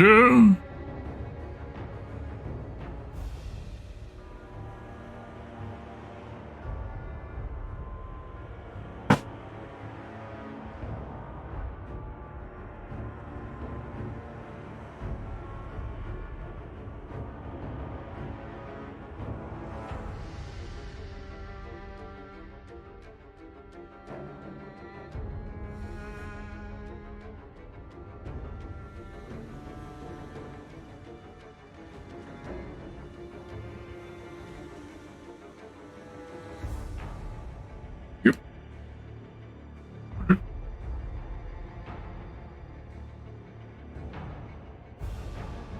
That's me doing the full details.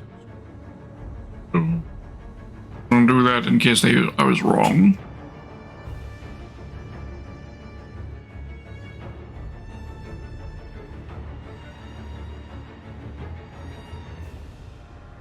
But yeah, detailing's looking pretty good across the board.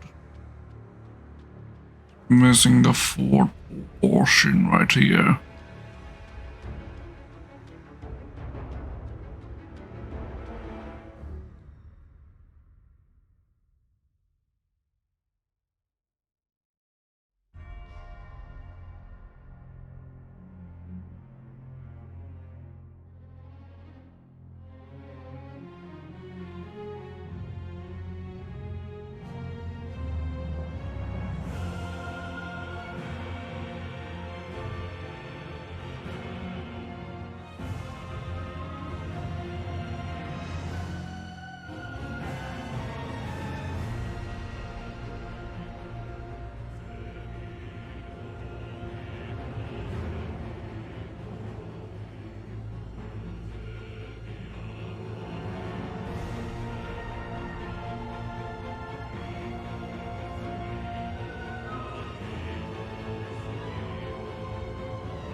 Grabbing a snack.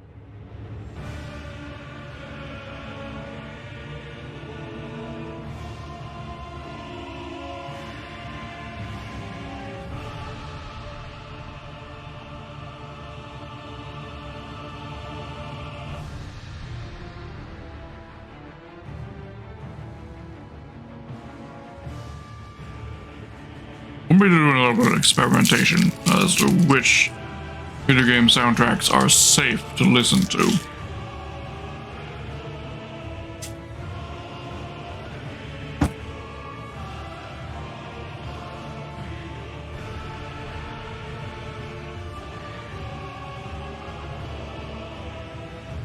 So today we'll test to serve whether or not the full Elden Ring OST is safe to listen to on stream. And tomorrow I think we'll try out Doom, if that is safe.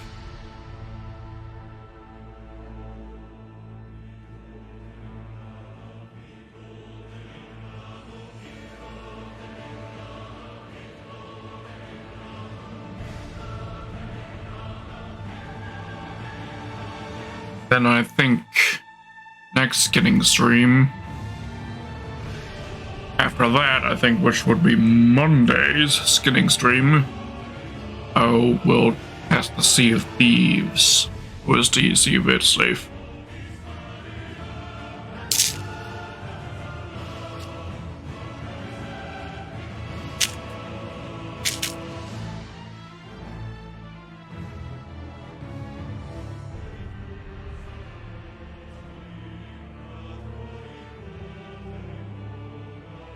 then once we've sort of assembled a list of what is and what isn't safe, we can mix and match as I feel see fit.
go, just cleaning my eye.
This is what this is right here. It's very unusual. Is this like a funnel for spent PA shows?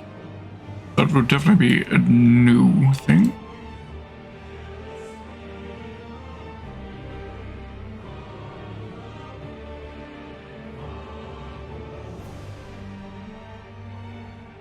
That's the case. I'm not quite sure how they dump them in right there.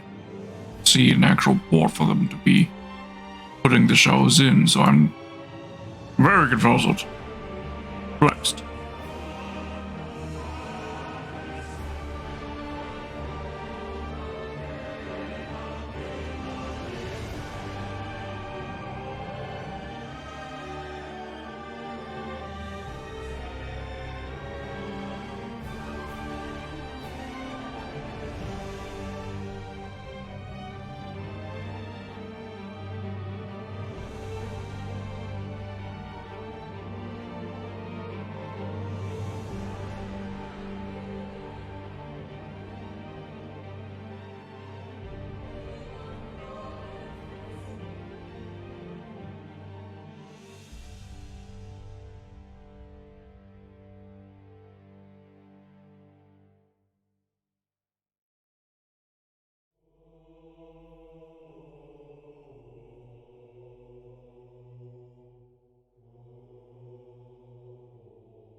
I distinctly recall already selecting this area and detailing it out. What the fuck happened?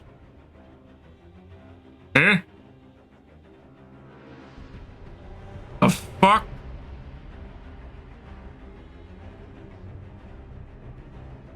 Oh. Fucking mistake somehow. Must have somehow controlled Z it or something and didn't realize. And overwrote it to the point that there's no saving it. I just do it fucking again. Fuck's sakes.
Ow!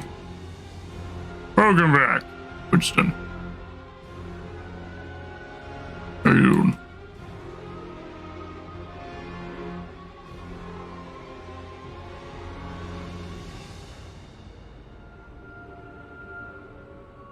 Somehow I fucked up and I deleted some of this stuff that I had already done somehow. Don't know how, but piece here I had already done, but for some reason it's not went away, so I must have controlled Z something without realizing it.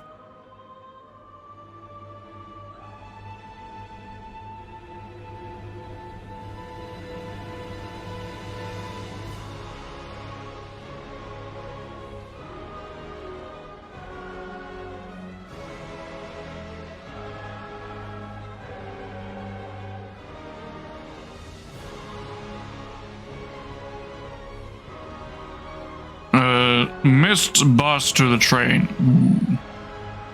Ooh. If.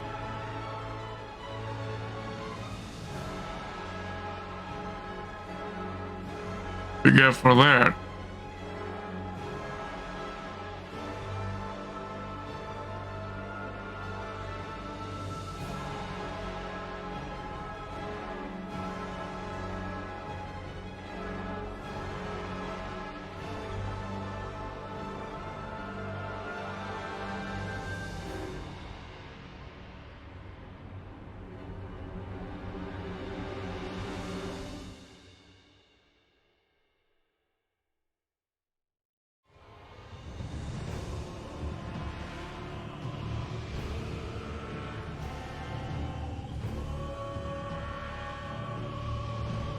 Right. I think we're down to just 3 more pieces left to do. This one right here, this one, and this one. And then we'll be done the main detailing.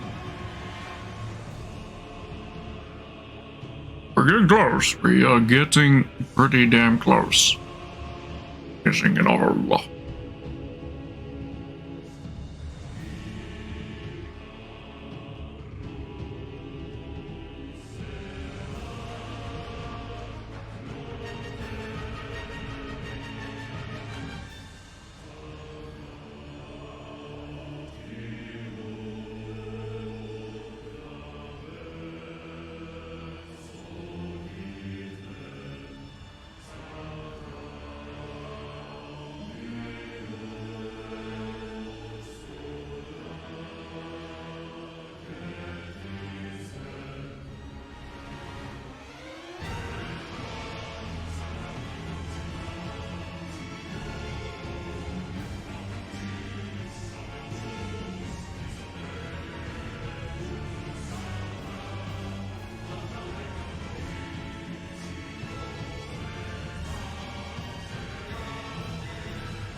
how much I slept in. I shouldn't be this tired. Because I failed in getting myself a coffee prepared before this stream began.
And fix that.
I'm just watching my cat sleep. An unusual spot, but adorable. He, like he's very, very deeply asleep. Point that he's wiggling his feet a little bit in his dreams. First time I've ever seen him do that.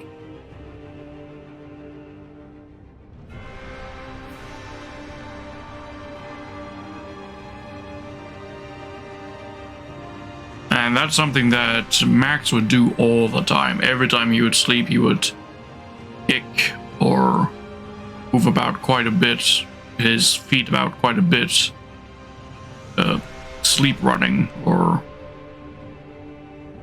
such. I've never seen Caliburn do this before. Much more subtle than Max would do, but quite adorable.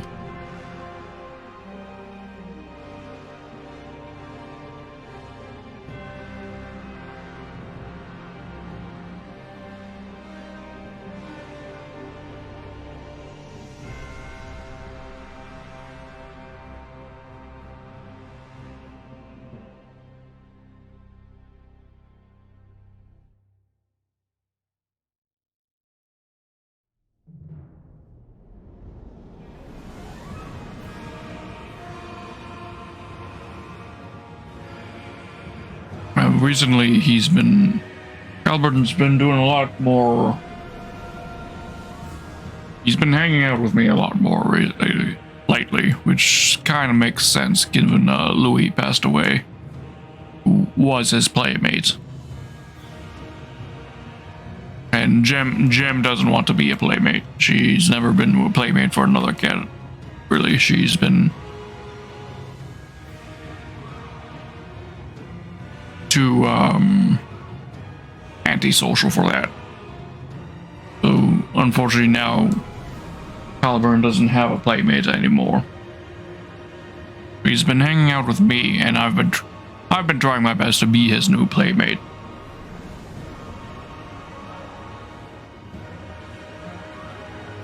And he's been responding to that well enough, I'd say.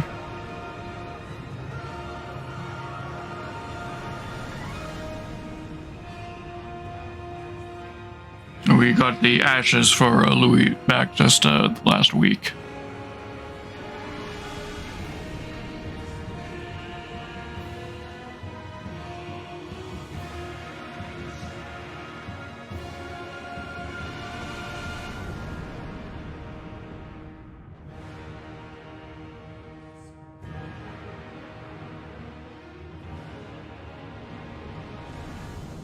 Probably show you pictures.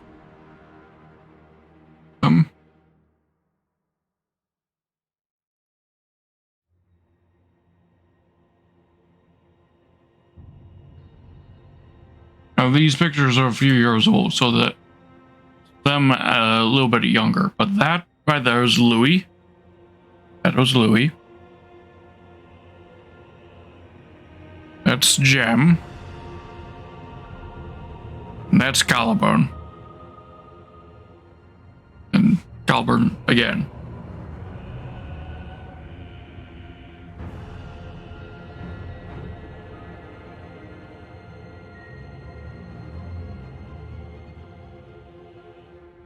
Picture of Louis. That's Max.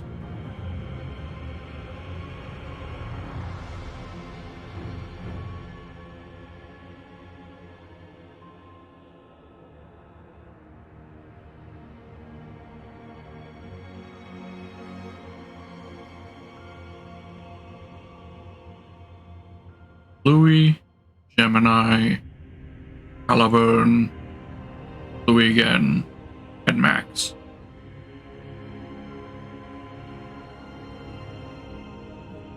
But, as you know, both Max and Louis have passed away by now. Max here passed away last November, and Louis passed away last month. Or earlier this beginning of this month. I think it was late last month.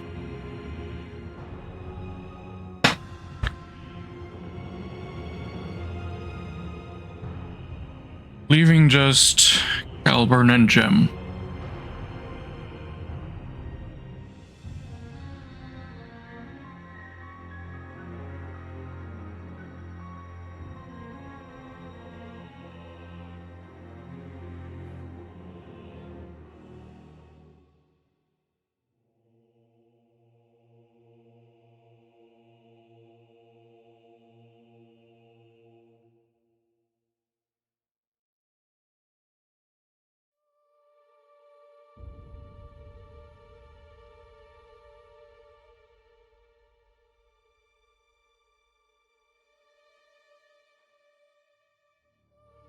Thank you, Winston.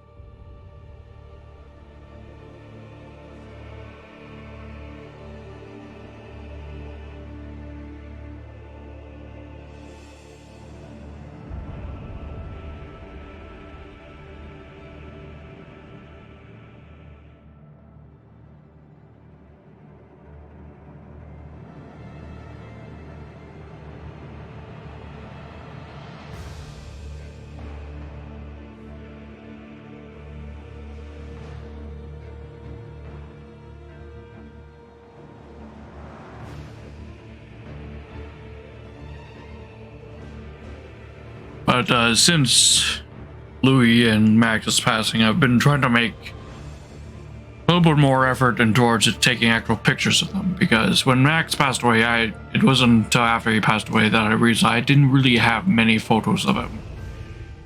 In fact, that photo right there that I showed you was probably my only good picture of him. I do also have a video of him that I might share at some point.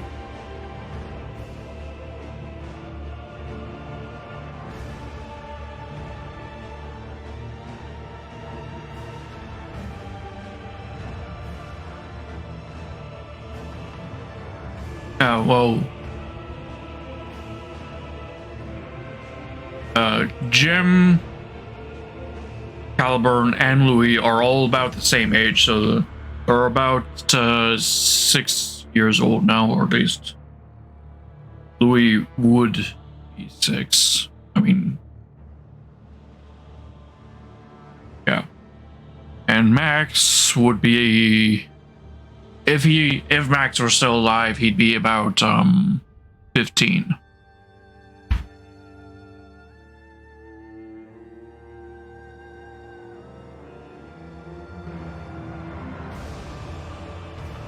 Actually getting close to 16 now, I think, but right now, if he were alive.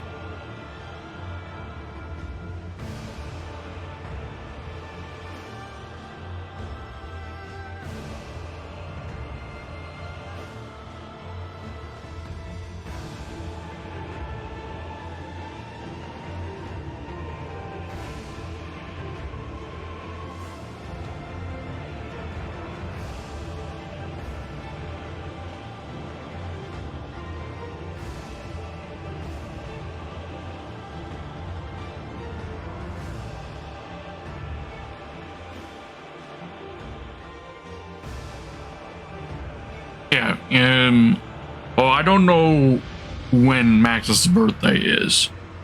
When I adopted him, I didn't get that information as to when in the year his birthday was, so I just defaulted it to my own birthday.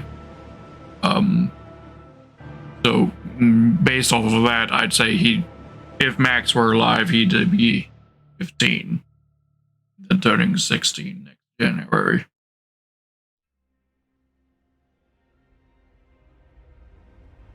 His original owners had abandoned him when he was 12. And he was rescued and I adopted him.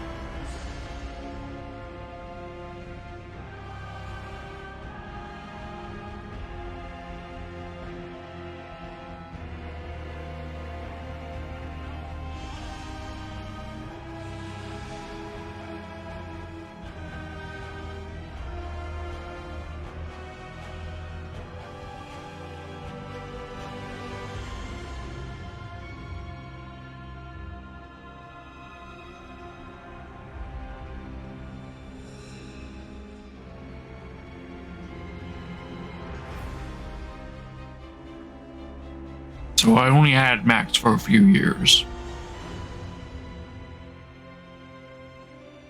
But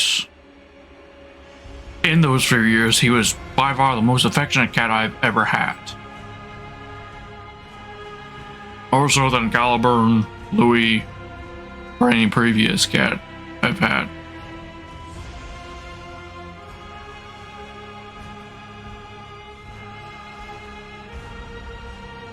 Well, I think abandoned maybe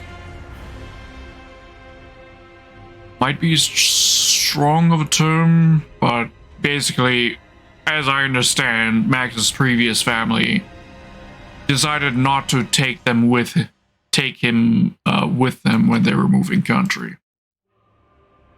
I understand. At least that's a story that was given to me.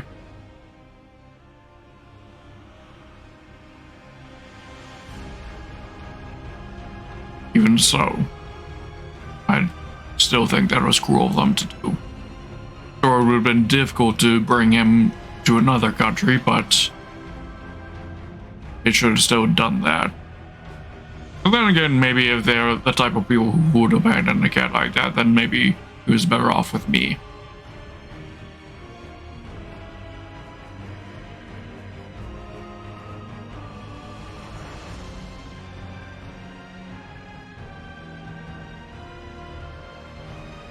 After all, he was 12. So, presuming that they had him since he was young, the fact that they couldn't have that sort of sentimental attachment to him enough after 12 years to continue keeping him and doing everything in their power to keep him when they were moving, was that they maybe didn't really care too much about him.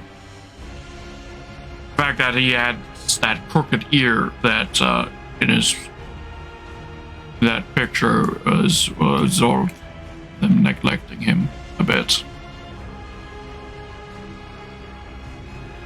He got an ear mite infection, as I'm told, and then, well, him scratching at it had him injure his own ear, point that it became crooked.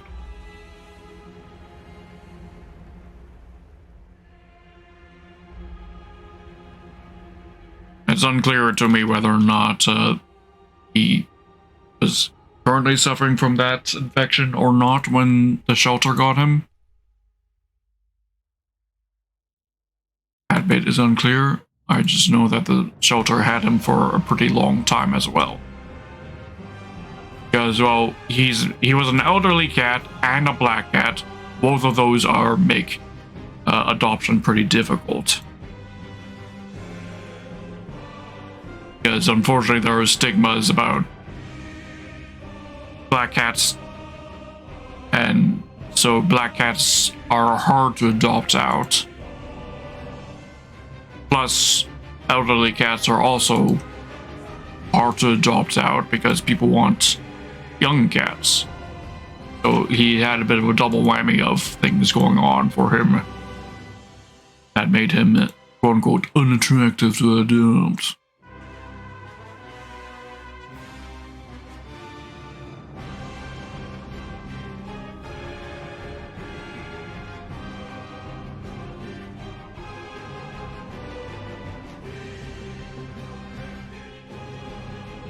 He did have some behavioral issues when we adopted him.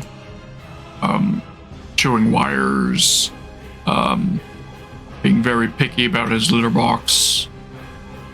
But we got through that. And by the end, he was a super well-behaved and super loving cat.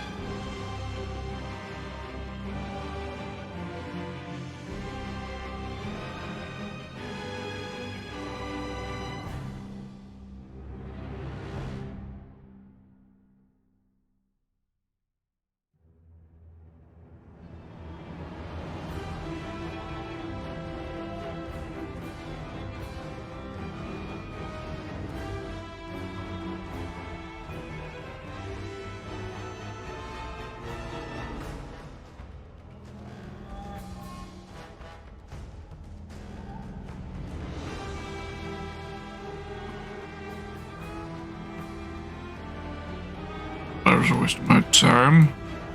Already have these sections selected and dealt with.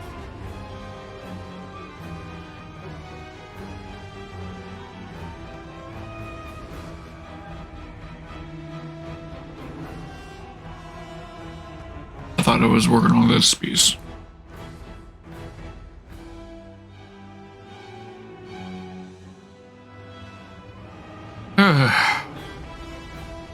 The thing is, I loved Max more than I loved my own mother. And I know this because, quantifiably, because both my mother and Max passed away in the same year, last year. They both passed away. My mother passed away last May, or actually the May of 2021. Max passed away in November, same year. And unfortunately, my mother was a bit of a difficult person, and she had basically severed connections with me quite a bit. And decided it wasn't even worth her time to let me know that she was dying. So, during the entire procession of having to deal with her death, I only ever cried once, and that was at the funeral. Whereas with Max, I cried about his death many, many times. In fact, still brings tears to my eyes talking about Max.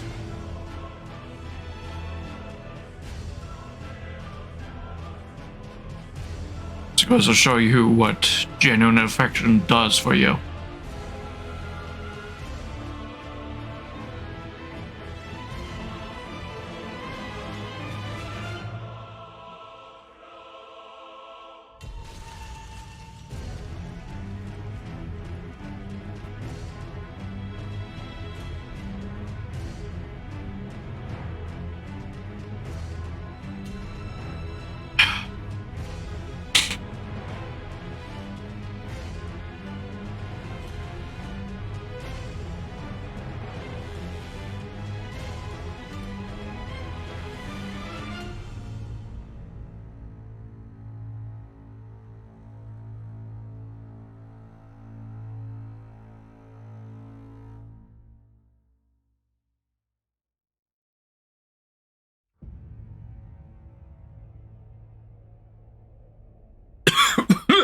Ugh.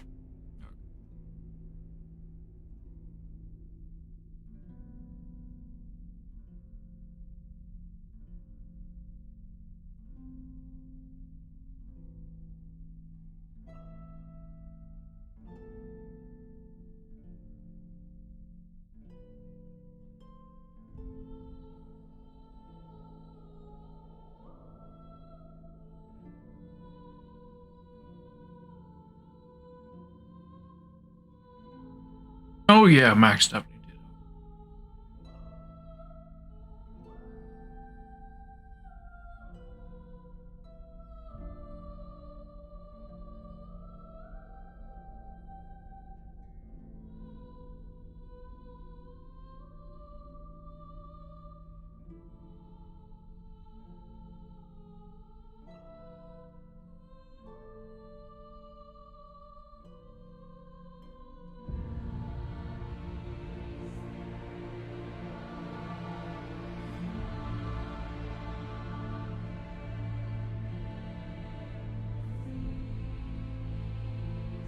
The thing is with my mother is that my mother was a very troubled person. Put it lightly.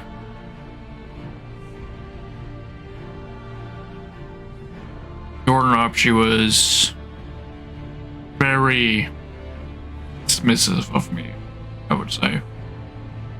She only really cared about my sister.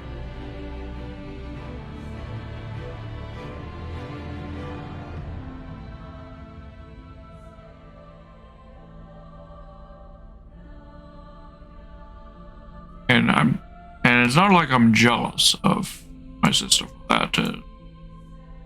Because clearly, the way my mother handled things is led in a way that my sister has unfortunately developed similar personality to her, my mom, which is personality where my sister, she lacks empathy for others and thinks she can get away with stuff because mom would always let her get away with stuff. So there's no element of jealousy towards my sister. It's more just a disappointment in my mom. I had long hoped and to be able to have my mother recognize her problems. But she decided she'd rather die on that hill.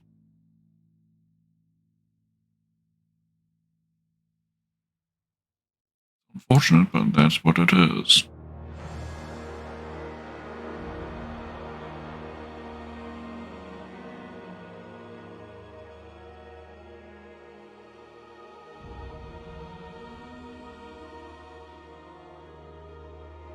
My mom took very little, tried very little in regards to being able to understand me. She put very little effort into that.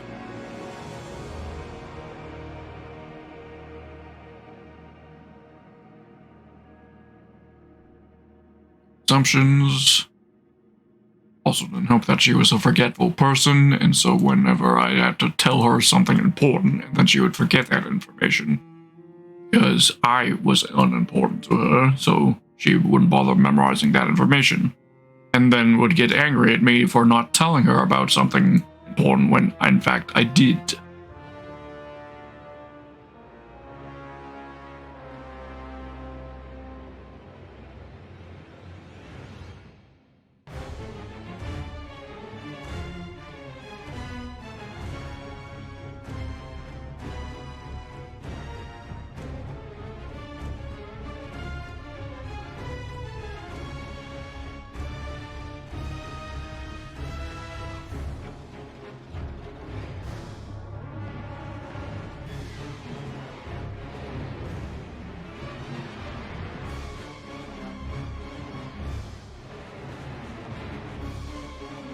Yeah, and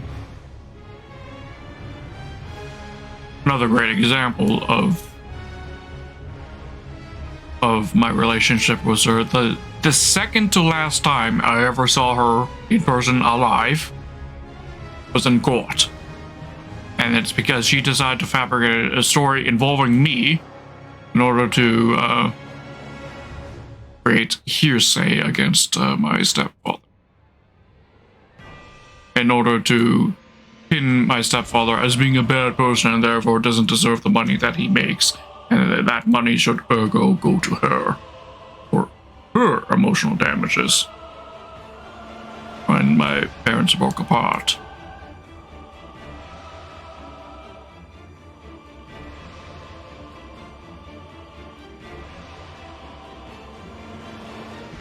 And she was so shocked to see me there, despite the fact that she decided to include me in her narrative, that she didn't even bother to say anything to me the entire trial. Not before or after.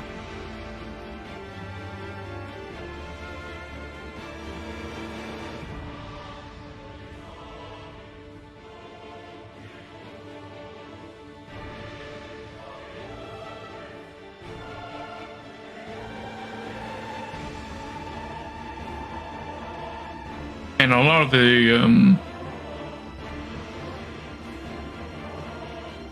of her efforts were devoted towards her being my biological mother, means that she ergo somehow automatically is entitled to me taking her side. And when it came to disputes between me and my stepfather in this legal proceedings,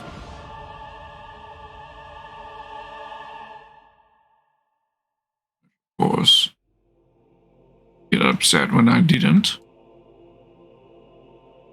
She'd use hearsay to try to convince me that my stepdad, was a bad person, and honestly, what I told her was, okay, sure, I'm willing to believe you. Give me something to prove your case. She never would.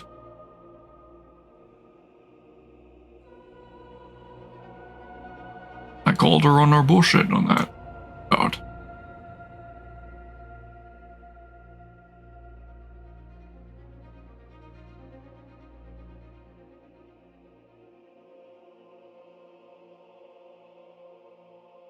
Of course, my sister isn't happy with me either because I have this opinion of her, of mom, of my mother.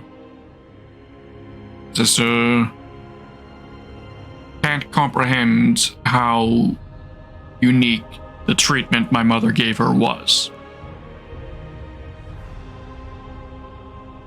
She can't wrap her head around that.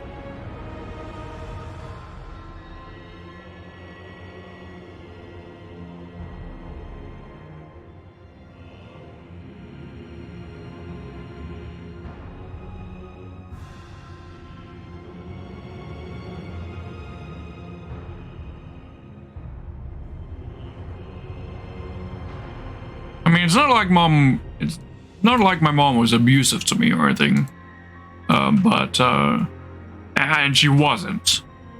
She tried to understand me, but she gave up easily. Whenever she couldn't comprehend me.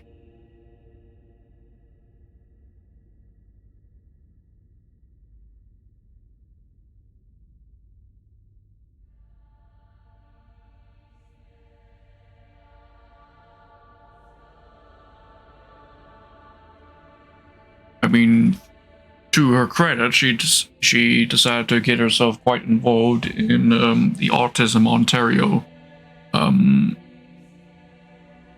group of people in order to help, I guess, help her understand me, so that maybe she could understand how my mind works. Even I have autism, but I don't know. I feel like she had a misinterpretation that I was a lot more stupid than I actually am.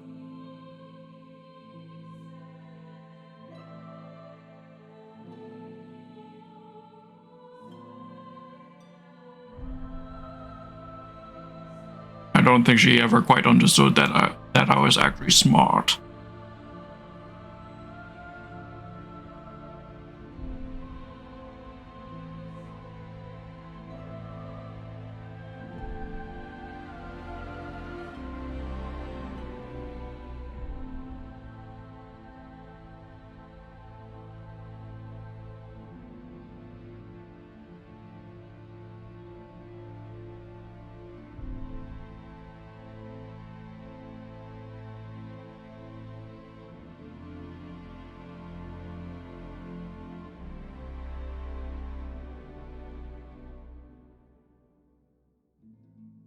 It's not until it was too late for her, at least, to be able to understand that me having critical thinking means that I can call her out on her bullshit.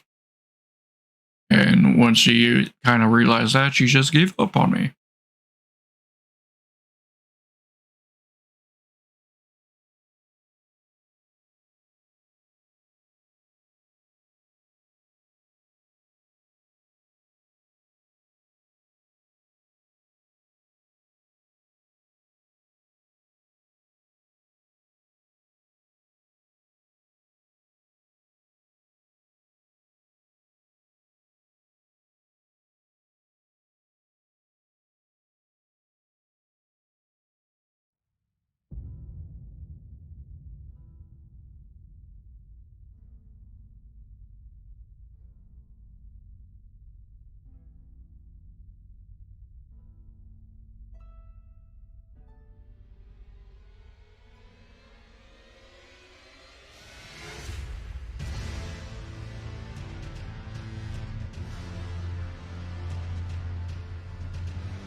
mean, there are some things to be empathetic towards my mother on. She was a victim to violence of sorts to one of her previous husbands long before I was born. However, unfortunately, as justified as she was to be treated as a victim on that regard, she wanted to use that victim card for the rest of her life.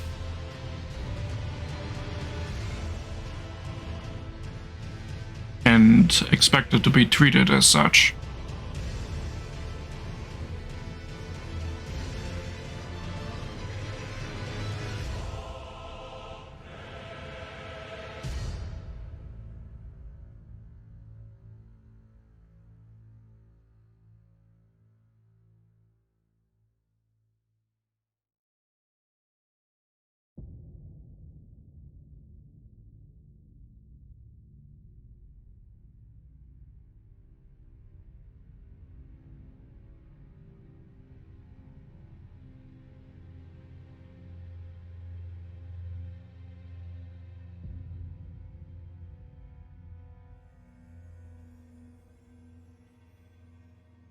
Exactly, Winston, exactly. You can't use that card forever. It only gets you so much empathy.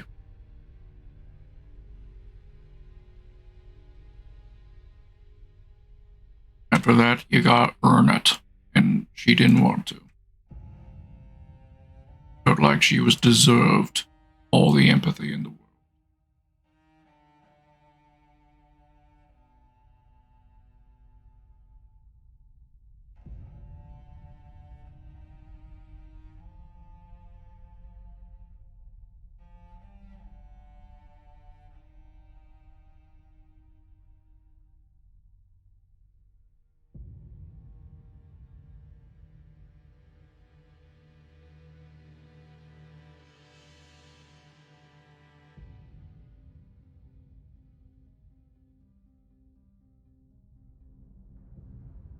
An epitome of an example of her giving up on me on this regard is when she finally accepted the fact that she was in fact dying due to cancer and that her treatments were not working,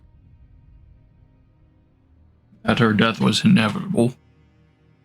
She decided to have her last goodbyes with my biological father, who she wasn't on good terms with for a long time, of course. But she decided to even do that for him, but not for me. Just goes to show her priorities.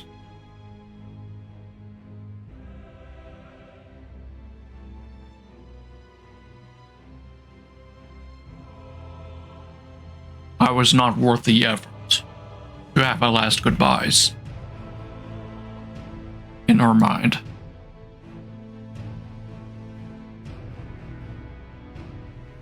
Same with my brother. She didn't call him either. Didn't call or let him know or anything.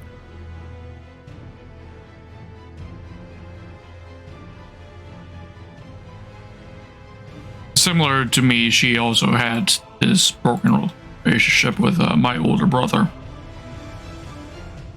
She was also very she had also given up on. The only person who was important to her in her life was my sister. Fuck everyone else.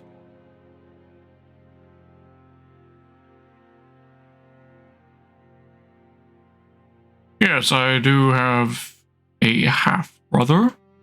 I have a step-brother. I have a half-sister. And I have one fully biological sister.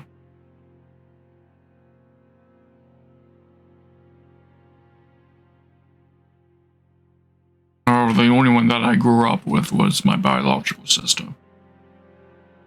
My stepbrother, half-brother, and half-sister, I don't have much of a relationship with. Not that there's bad blood or anything, it's just we've never lived with each other, so there isn't a whole lot of experience with them.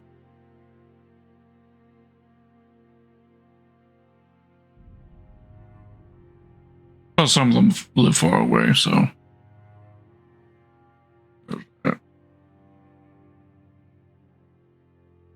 My half-sister is from my biological father's side.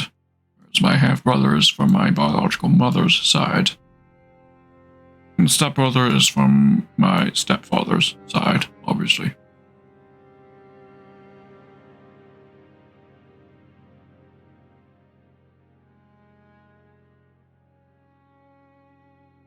And my biological mother and my stepfather, they never had a child.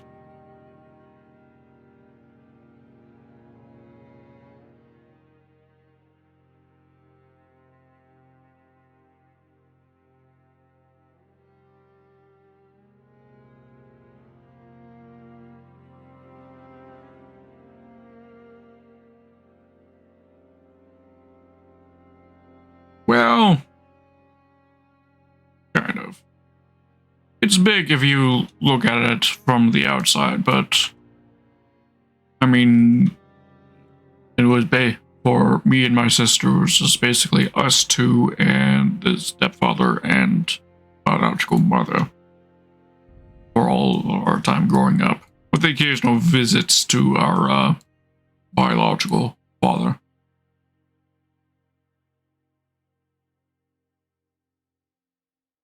In fact, my half-sister, I've only met her like 3 or 4 times in my entire life.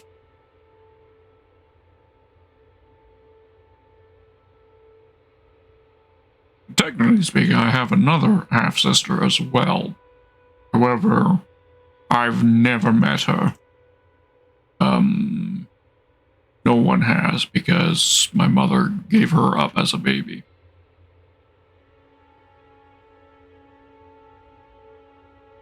My mother's firstborn.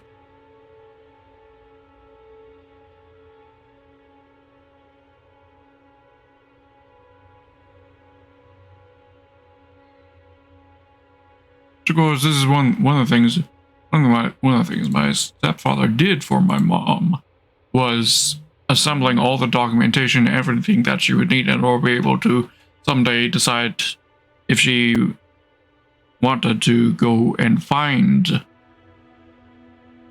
her firstborn. She could have. And she claimed to have wanted to do so for a long time, but once she was presented with the opportunity, she didn't take it.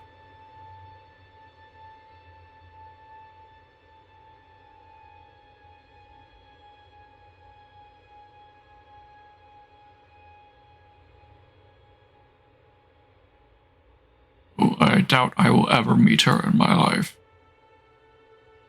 I'd love to, but I don't think it's at all possible now.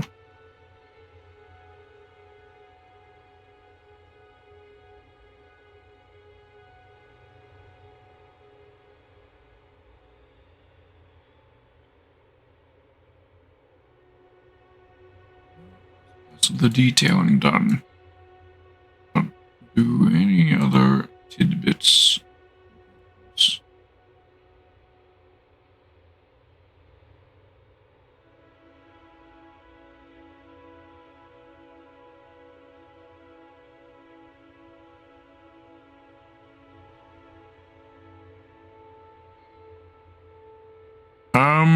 Well, when my mother left my stepfather, she stole the folder of documentation that would have given her the ability to find that information. And where the hell that folder is nowadays is no one knows.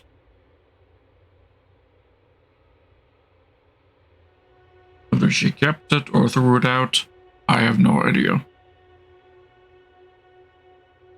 And as far as I'm aware, at least, my half-brother and my sister, who have been handling things more directly regarding handling her stuff, I don't think that either of them have found that folder.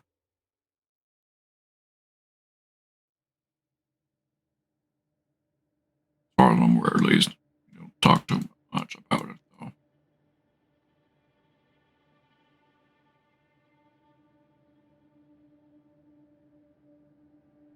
Especially me and my sister don't talk nowadays, dude.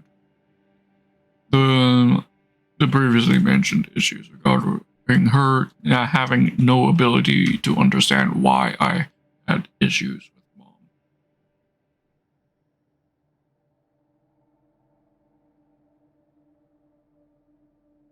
Because the mom that she had and the mom I had were two entirely different people.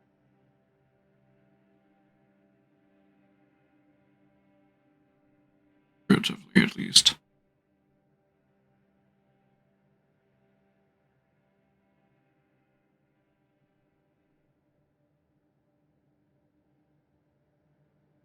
Well, I've made peace with it, Winston.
There was also not approval.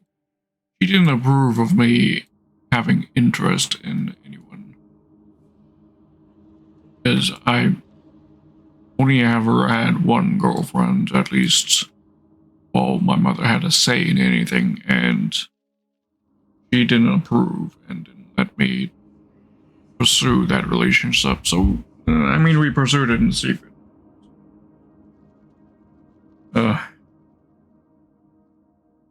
Me and her did eventually break up, but we were still pretty young. So I had hoped that maybe when I was older, when we were both older, and I was more capable of being able to have my own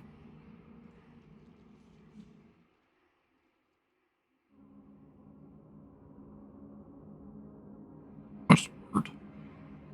My own agency in my actions.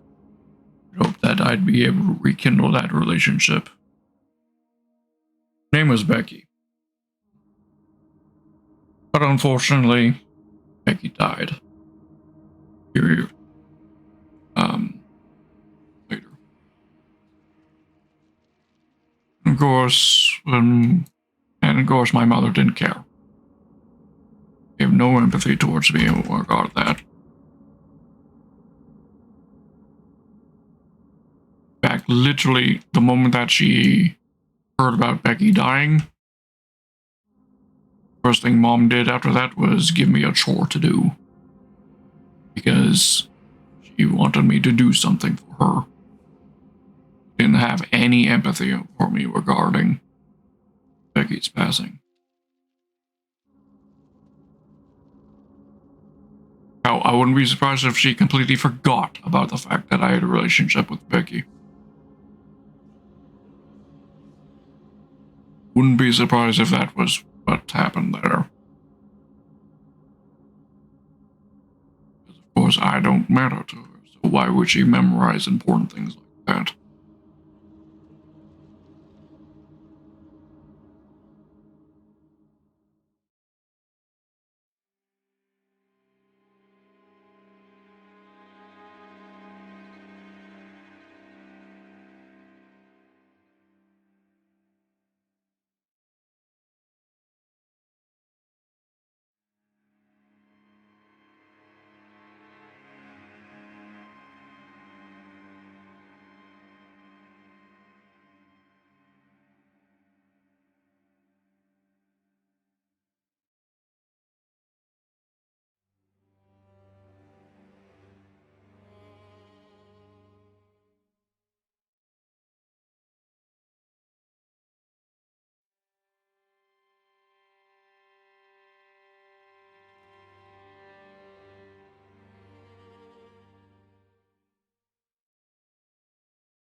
Hmm.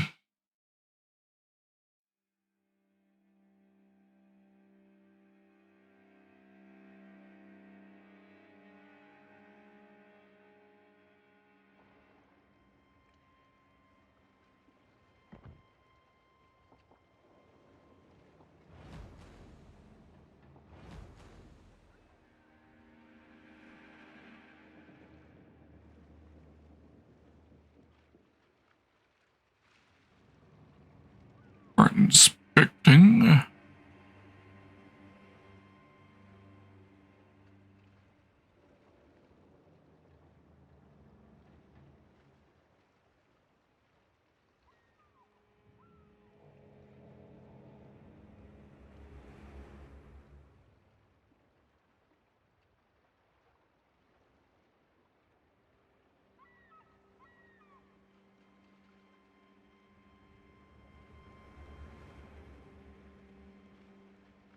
Good. Spotting any defects.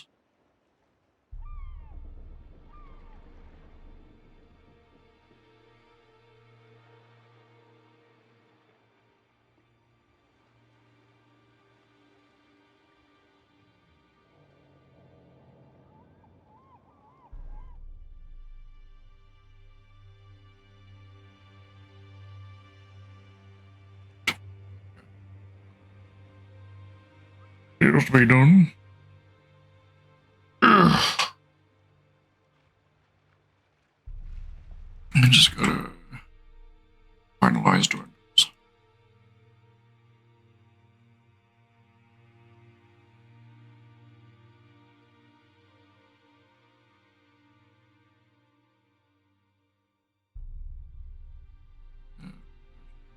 So needing pressing.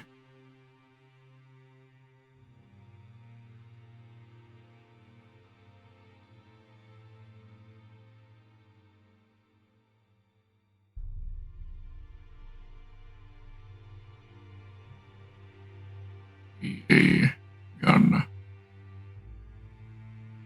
Barrels. Rounds.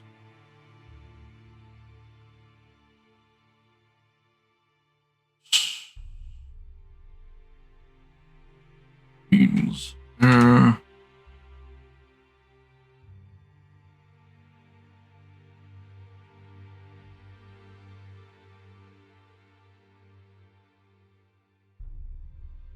Like that. Paste.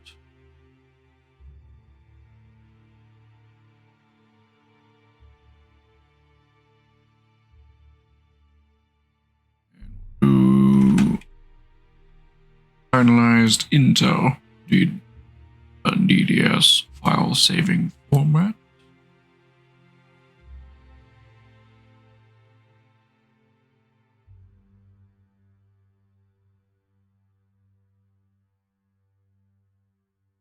Do it like that.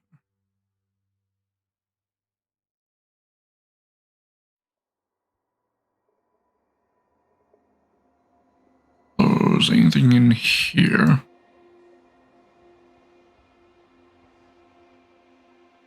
The some of the superstructure in the separate file.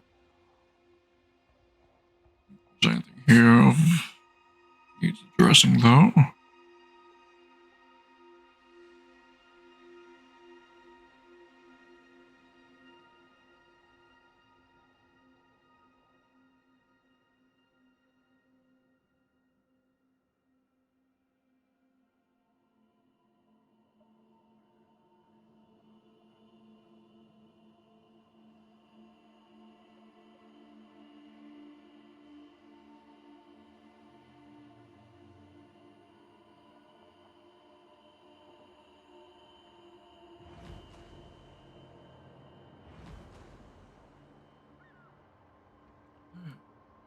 That would be all of the new models on USN destroyers done, at least in this patch. However, a bunch more of them are coming next patch.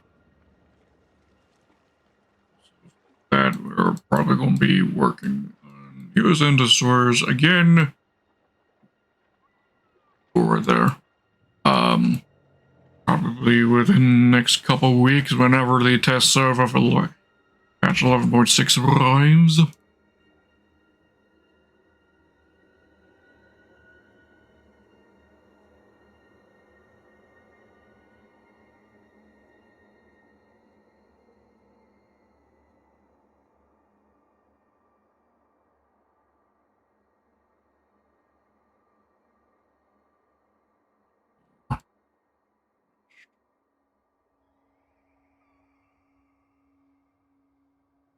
Right there.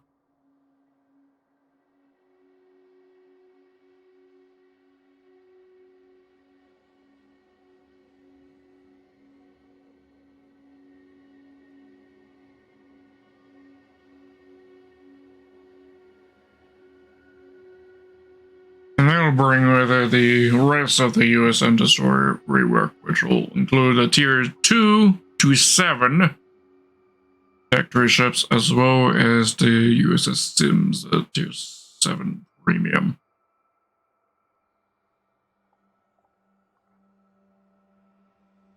That's forward to. Goddamn. Shit ton of a lot to work on. All ships, that is. 2 to 7, that's what? 2, 3, 7. 7 ships right there, and then an 8 with the premium, the USS Sims. They hold highest priority in terms of getting a skin done because, well, of course, these are much older ships in the game, and that's how I prioritize what gets skinned first, what's been in the game the longest.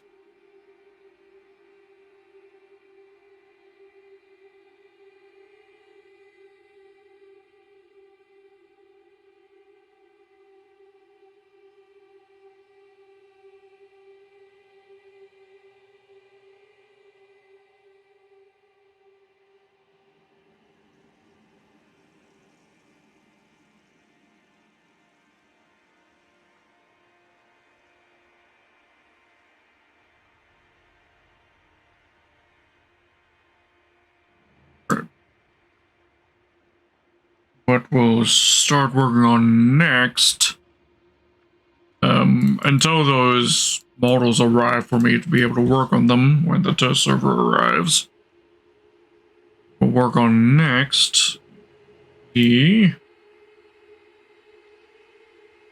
Komsomolets, Tier 4 Russian aircraft carrier.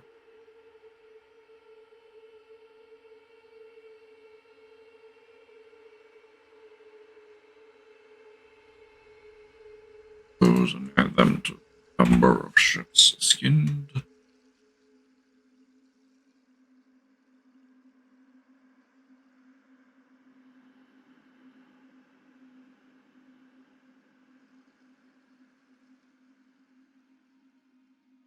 And the ships here are listed in the order in which they became available to players.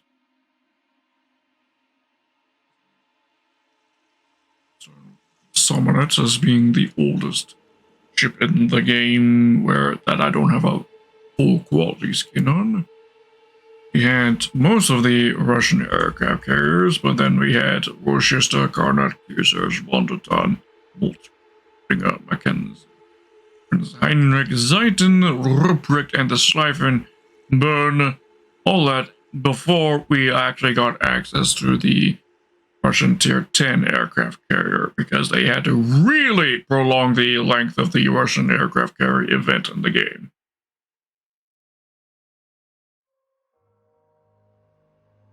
So much so that you were able to get access to basically the entire German battlecruiser tech tree before you were able to get your hands on the Novorossiysk.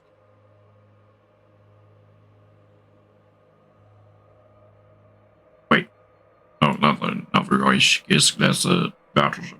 Nakhimov is all the way down here. So you could even get your access on the Novorossiysk, the Tuzla, Armored Black Edition, and the Gibraltar before they released the Nakhimov, or rather ended the Russian aircraft carrier event, and people were finally able to research and unlock the Nakhimov. As for list making, well, I fucking have to. This project requires so much pre-planning that I have to make these lists. At first I did make these lists and I was just kind of meandering from ship to ship as to which ones I skinned, and that led to some ships getting left by the wayside for way longer than they should have. That's why I started making this list right here. Now I've got 524 high quality skins out of the 597 ships available in the well, not necessarily available, but 597 ships in the game.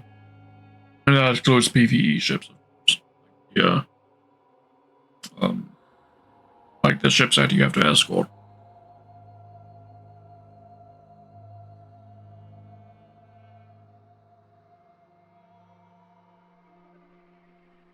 I'm going to be able to accelerate through these quite quickly because the German battlecruiser tech tree should be fairly easy to skin.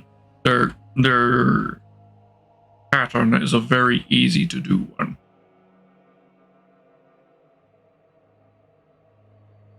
The Russian aircraft carrier one is not going to be easy because aircraft carriers take a shit ton of time to skin.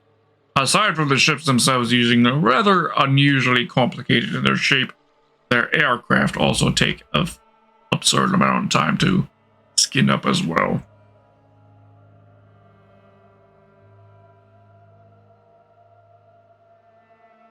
Of all the categories of ship types to skin in my mod bag, the most complicated and time-consuming class is by far aircraft carriers, then battleships, then cruisers, then destroyers, then submarines. Submarines are the easiest to skin.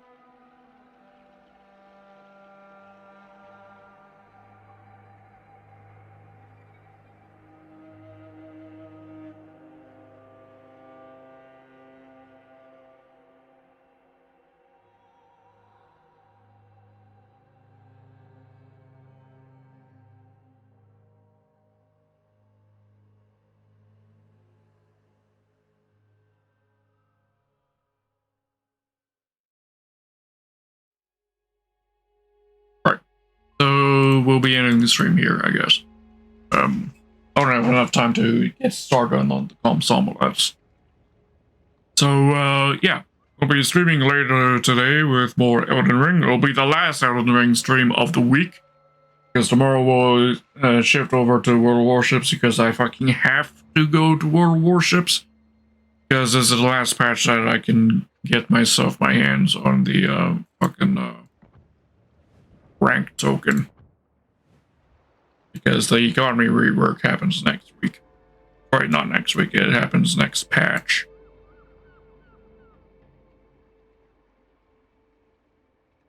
Honestly, I don't want to play World Warships, but I kind of have to in order to get that token. Otherwise, it's a wasted opportunity.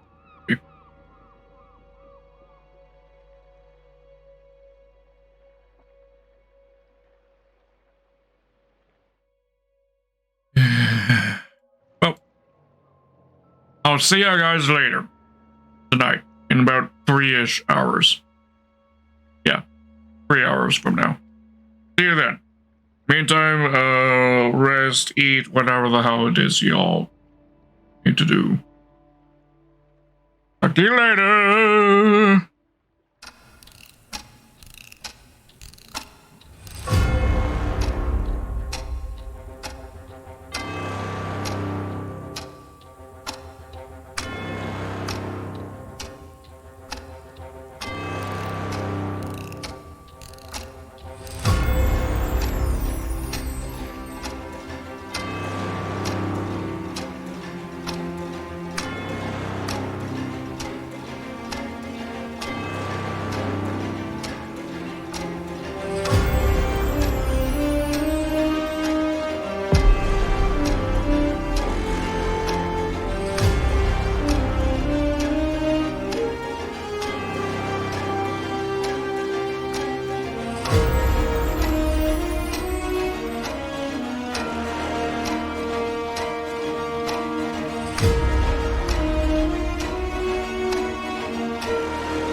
I won't forget to eat. Listen, thank you. Not sure what I'm going to eat, but I won't forget. I'll figure that out soon. DM.